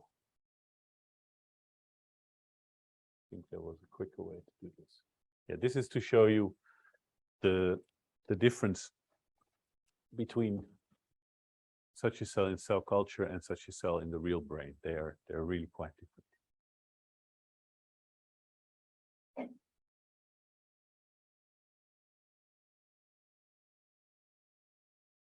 So here you can see a very nice picture of what the cytoskeleton of such a cell looks like. So it's a very intricate network of all kinds of different filaments that interconnect and that give the cell its shape and its rigidity. And so here you can see how an ion channel in the membrane might work if it just directly senses swelling. So you don't need any other parts of the cell around it.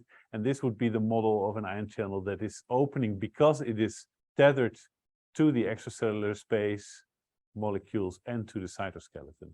And so this is the situation that we think is true for MLC, where swelling causes opening of the channel through that. And so I want to highlight one experiment that we recently did. There is some older evidence that there is a problem in the cytoskeleton and MLC coming from experiments looking at blood cells. And here you can see the cytoskeleton in red of healthy blood cells and of MLC blood cells. And it seems to be indeed that the cytoskeleton is disrupted. And one experiment that we recently did and that we're trying to expand on now a little bit is we took these astrocytes from healthy mice or from MLC mice, and we actually took a little cantilever and pushed them down, just pushed them mechanically and sort of very accurately measured the amount of force necessary to push into these cells so that we could get an idea of how stiff these cells are. And what we found is that you get a measure which is called the Young's modulus, and the higher that is, the stiffer the cell is. We found that wild-type cells are quite stiff, but MLC cells seem to be much softer. And that again indicates that the cytoskeleton might be disrupted in these cells, which might lead to problems with ion channel function. And so we're currently trying to do these stainings in the cultured astrocytes. This is a very preliminary one. We're trying to improve the quality a lot, but we hope to see what is now the difference in the cytoskeleton between healthy cells and MLC cells. So that hopefully we can, so then instead of targeting the pathways, we might also directly target the cytoskeletal elements. So we have several strategies of how we might try and restore these cells to normal. So that was actually already what I wanted to talk about in this talk. I would like to take some time to thank the PhD students in our group that all work on MLC. So Quinty and Sven and Emma are currently working on the kinds of projects that I talked about. Mohit and Elke were in the lab previously doing a lot of characterization of the MLC mice. Of course, Mario, I collaborate with a lot, and other people within our center, and then Huib Mansvelder at the Department of Neurophysiology, and the people there are really instrumental in doing all the electrophysiological recordings that we do in the lab. We are supported by several Dutch grants, which are great, and that was it for my second talk. Thank you. Yeah.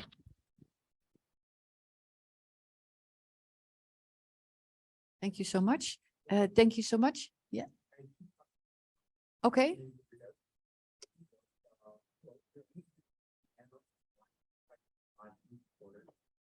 Identified. If so, how do that manage?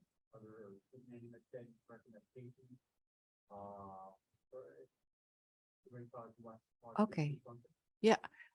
It's true that white matter disease in general is associated with a higher chance of mood problems and psychiatric problems. That's in general. I'm not aware of that you have to manage it specifically different from other causes of depression, but it's certainly true that white matter disorders are easily associated with actually psychiatry in general.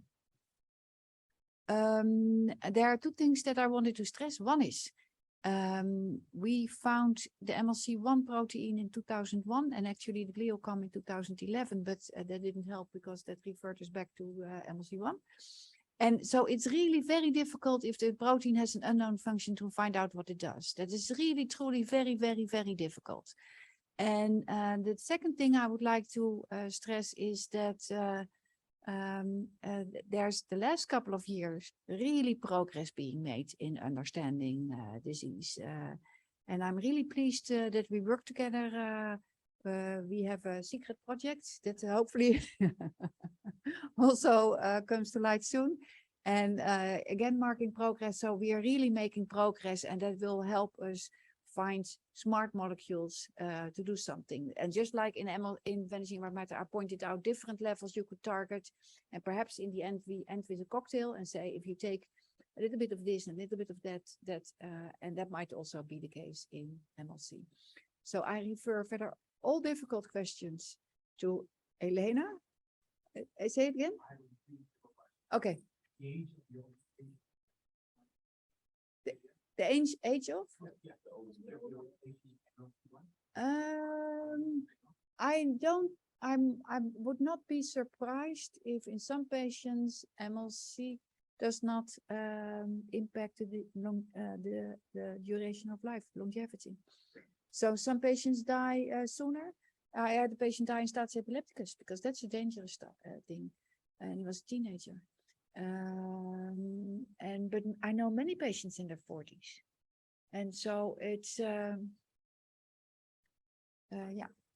Okay, I would now like to come to a very, very, very important subject, and Christina, come up here, because as we can see,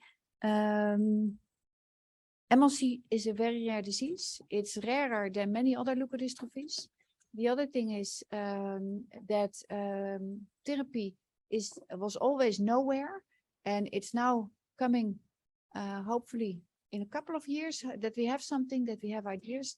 And so we now really need to get the field organized to be ready for trials. So we have been discussing online for a while that we need to get the field organized and have a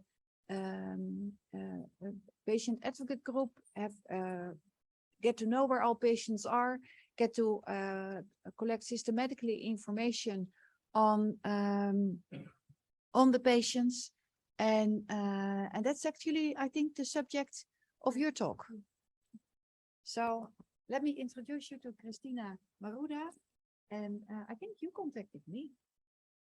Yes, yes, I did. Is there a mic I can hold better? Because this is, I don't have anywhere to put this on. Okay, thank you. Thank you so much. Okay, it's working. Hello. Thank you, first of all, to ULF for organizing this really helpful conference. It's my first time, and I've already gotten so much out of it. And thank you also to Marjo for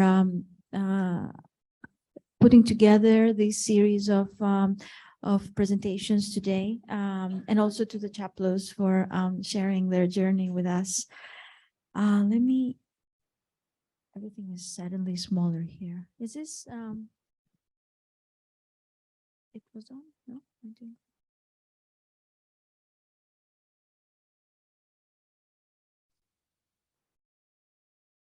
Slide. I hear you. I'm here. But it doesn't show there.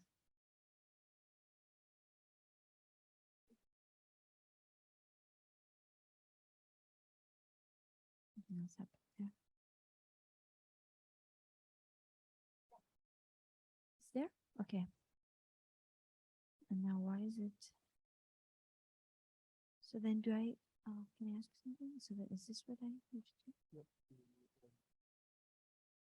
No, it doesn't do it. Yeah.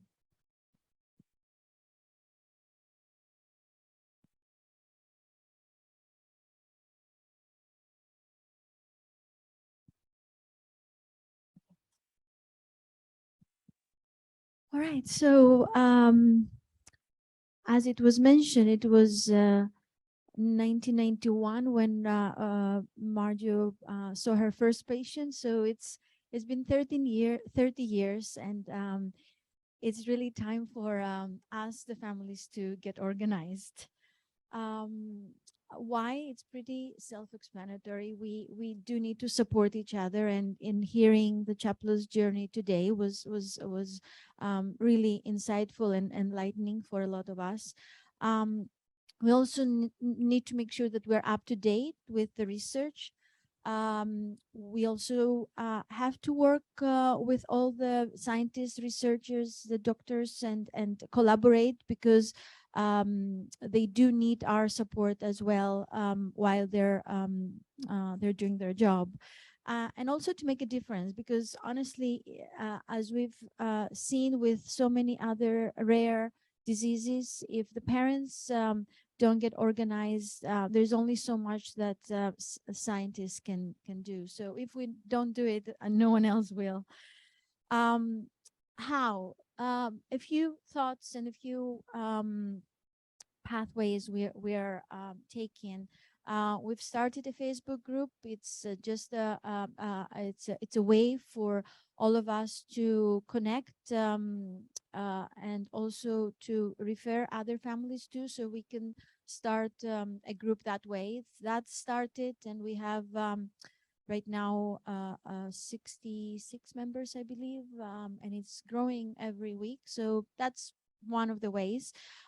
We are establishing a parents advocacy group, and I'll talk more about that in a second. We have also started assigning country ambassadors to help us navigate the world within each country. We are collaborating, and we have to continue collaborating with the scientists and the researchers. We will be organizing conferences, and then obviously we also have to fundraise. So the Facebook group, it's called MLC Families.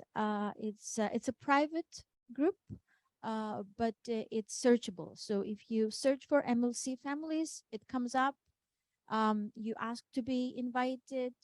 We have a simple question you have to answer, and then we admit you in, and you're part of the group. I hope all of you who are here today who have an MLC person in your family are or will become a member. So yes, we have 62 members currently there. It's the information that is currently being shared varies.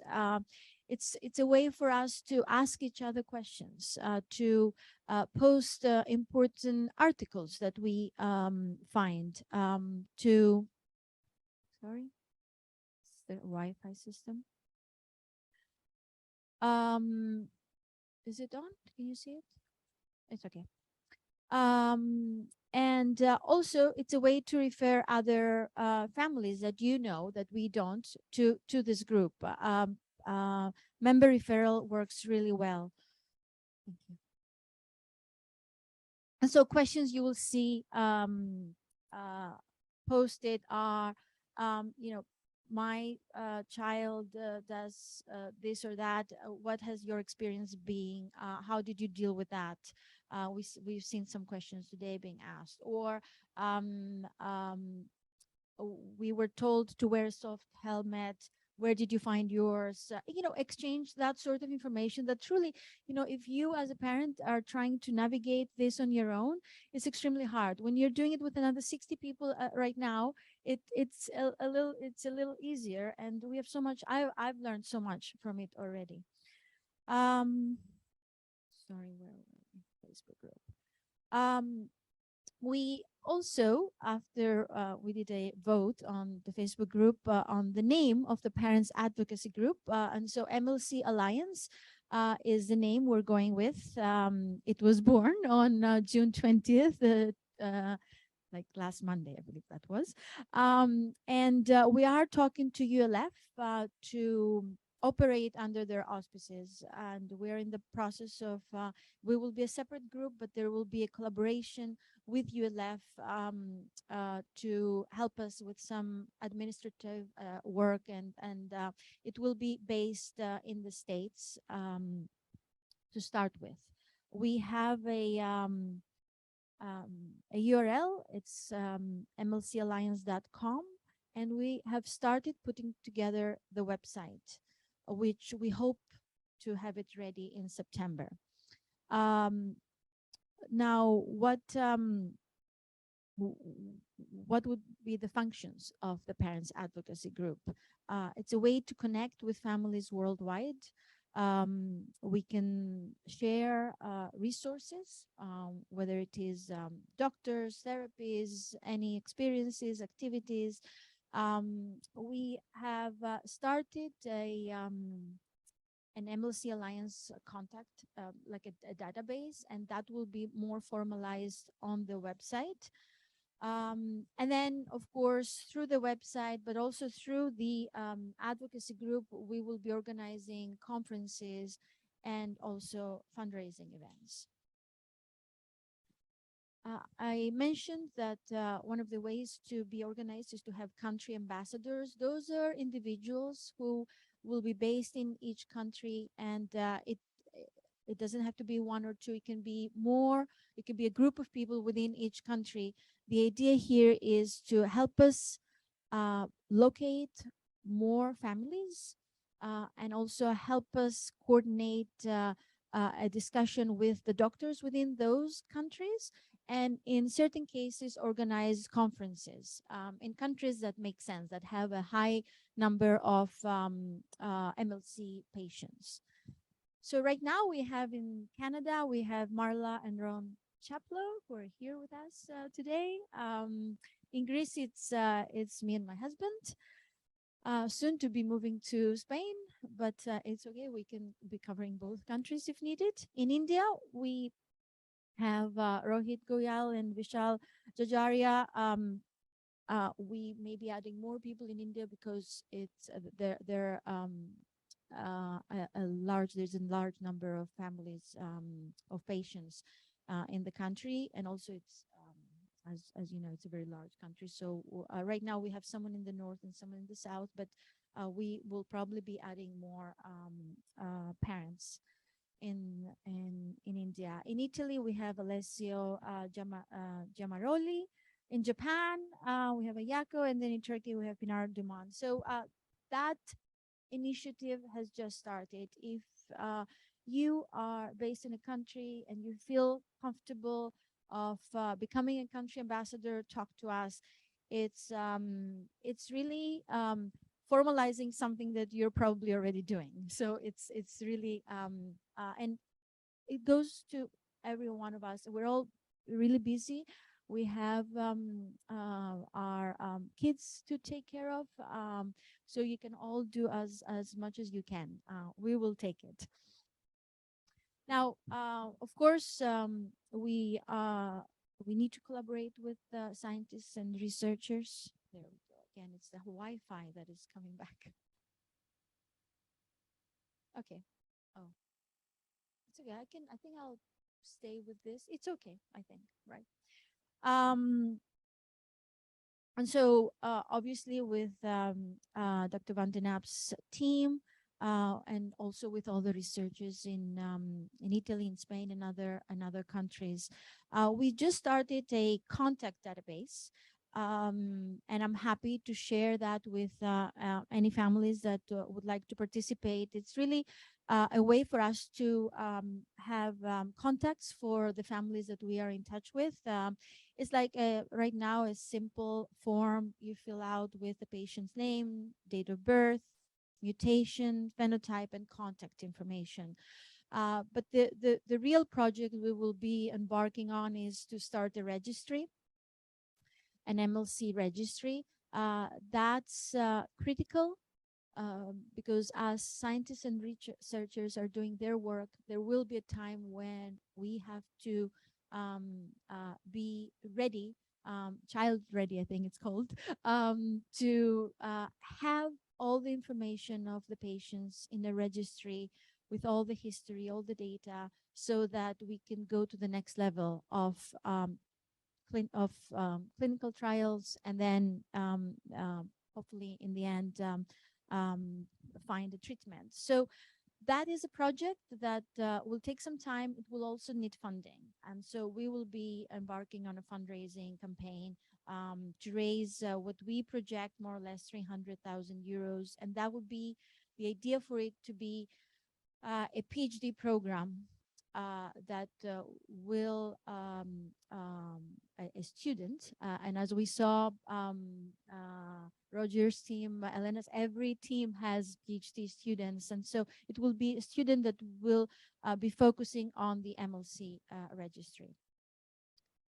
And then organizing conferences. We are lucky to have ULF here, and we plan to encourage all of us to come back and also have more family participation in the future. The next conference will be next summer in 2023. But we will also like to organize 2 more conferences in the next 2 years. We're starting with India in the fall of 2023 because of what it was mentioned in previous presentations, that the fact that India has so many MLC patients and doctors that have seen 50+ cases, and we have so much to learn from them. But also, it's also a way for us to be in touch with those families and let them know about everything that our advocacy group and the researchers and the scientists are doing. And there's also a lot of need for information in India, and so the conference will really address that.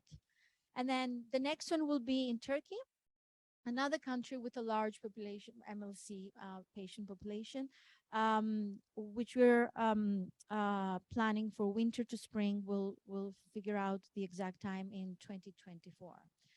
So we do have a lot of work ahead of us, but it's all really exciting and absolutely necessary.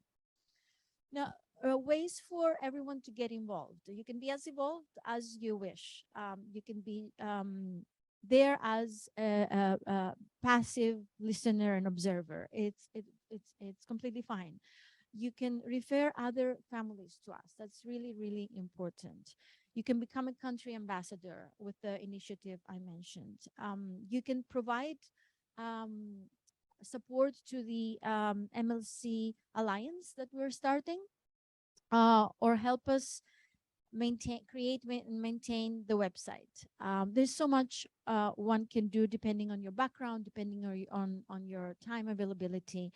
You can also help us organize a conference or a fundraising event, and or you can make a donation. So there's a broad scope of what each family can do. It depends on really your capacity, but we would, at the very least, love to be in touch with you.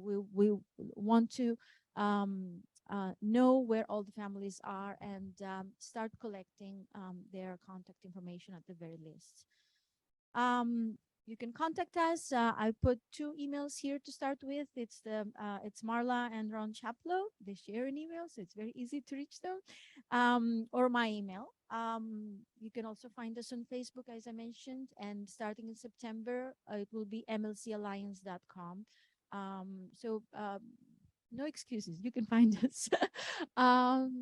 So that's really all I had to share.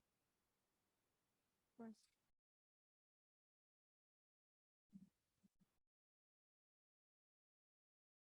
Yes,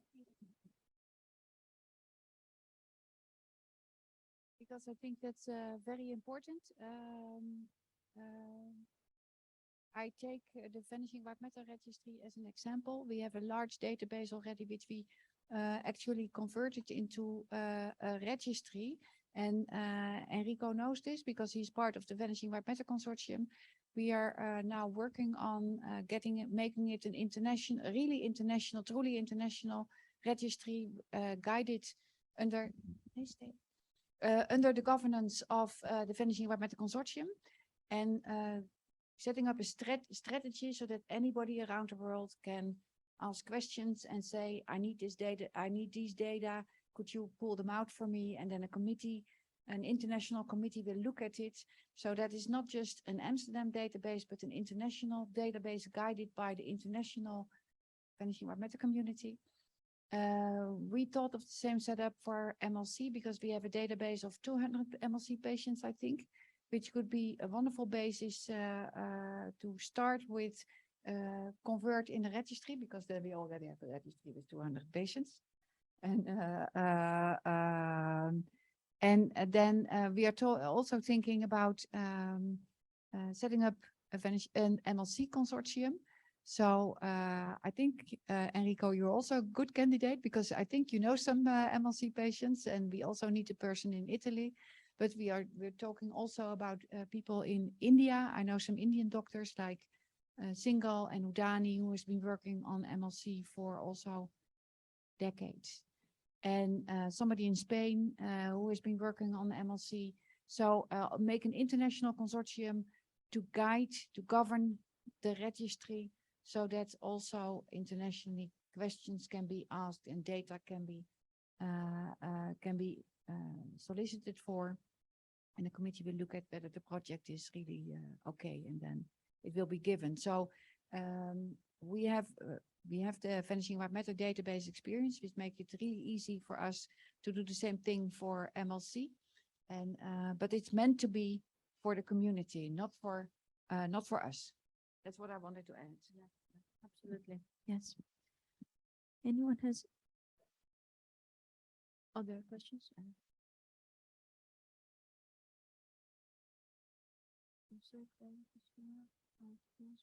Iran. Oh.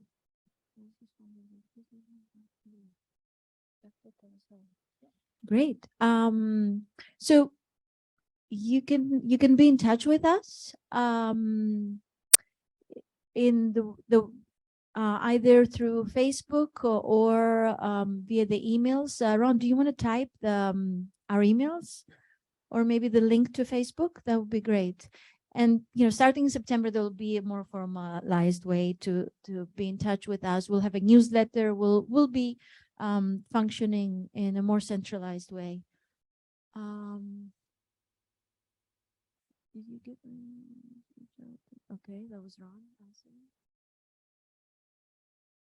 I think that's it. Is there another question? I don't think so.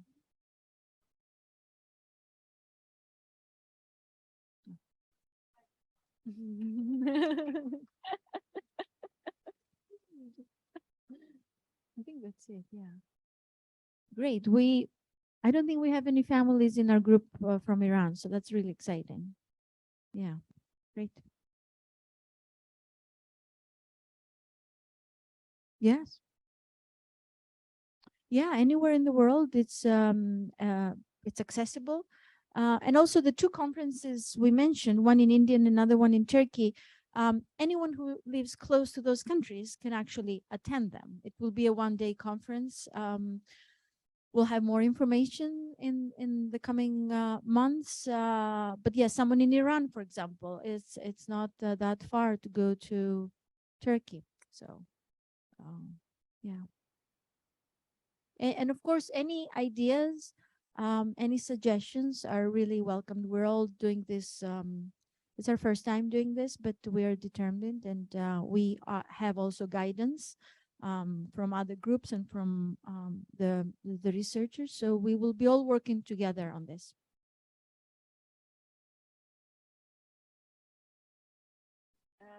Because we have a couple of years, I guess, before there will be anything that can be put in trial. So with a lot of diseases, there's trial development, but we are really not ready because there's no natural history study, there's no, and we learn from other disorders. So we have still some years, and that means that families also need to be active and contribute. And if you know a person,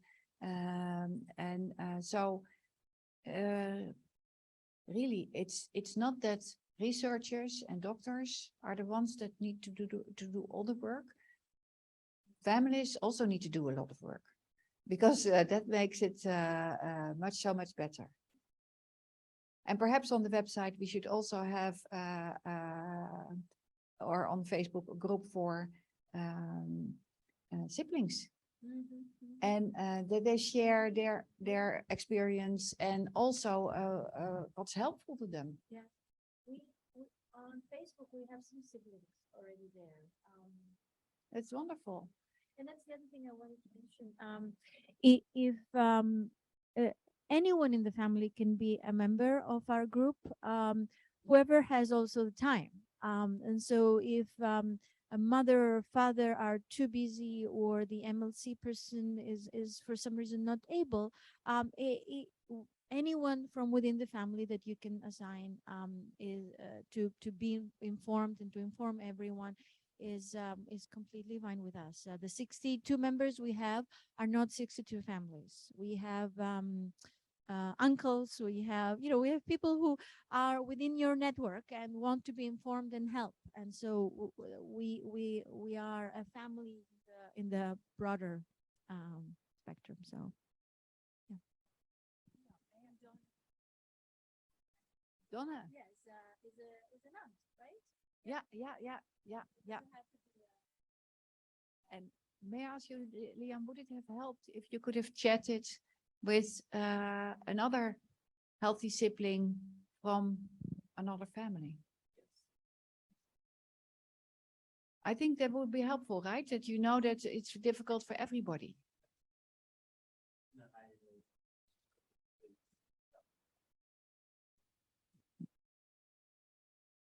Yeah, something that I very much struggled with was just feeling like I had no one that I could relate to, or no one that could like truly understand and empathize with me. So yeah, I would be very much down to chat with anyone as well about that. So yeah.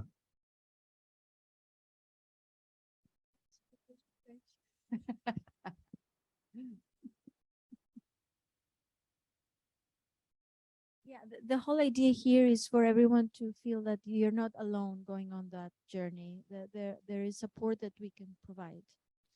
There are more questions? No. Okay.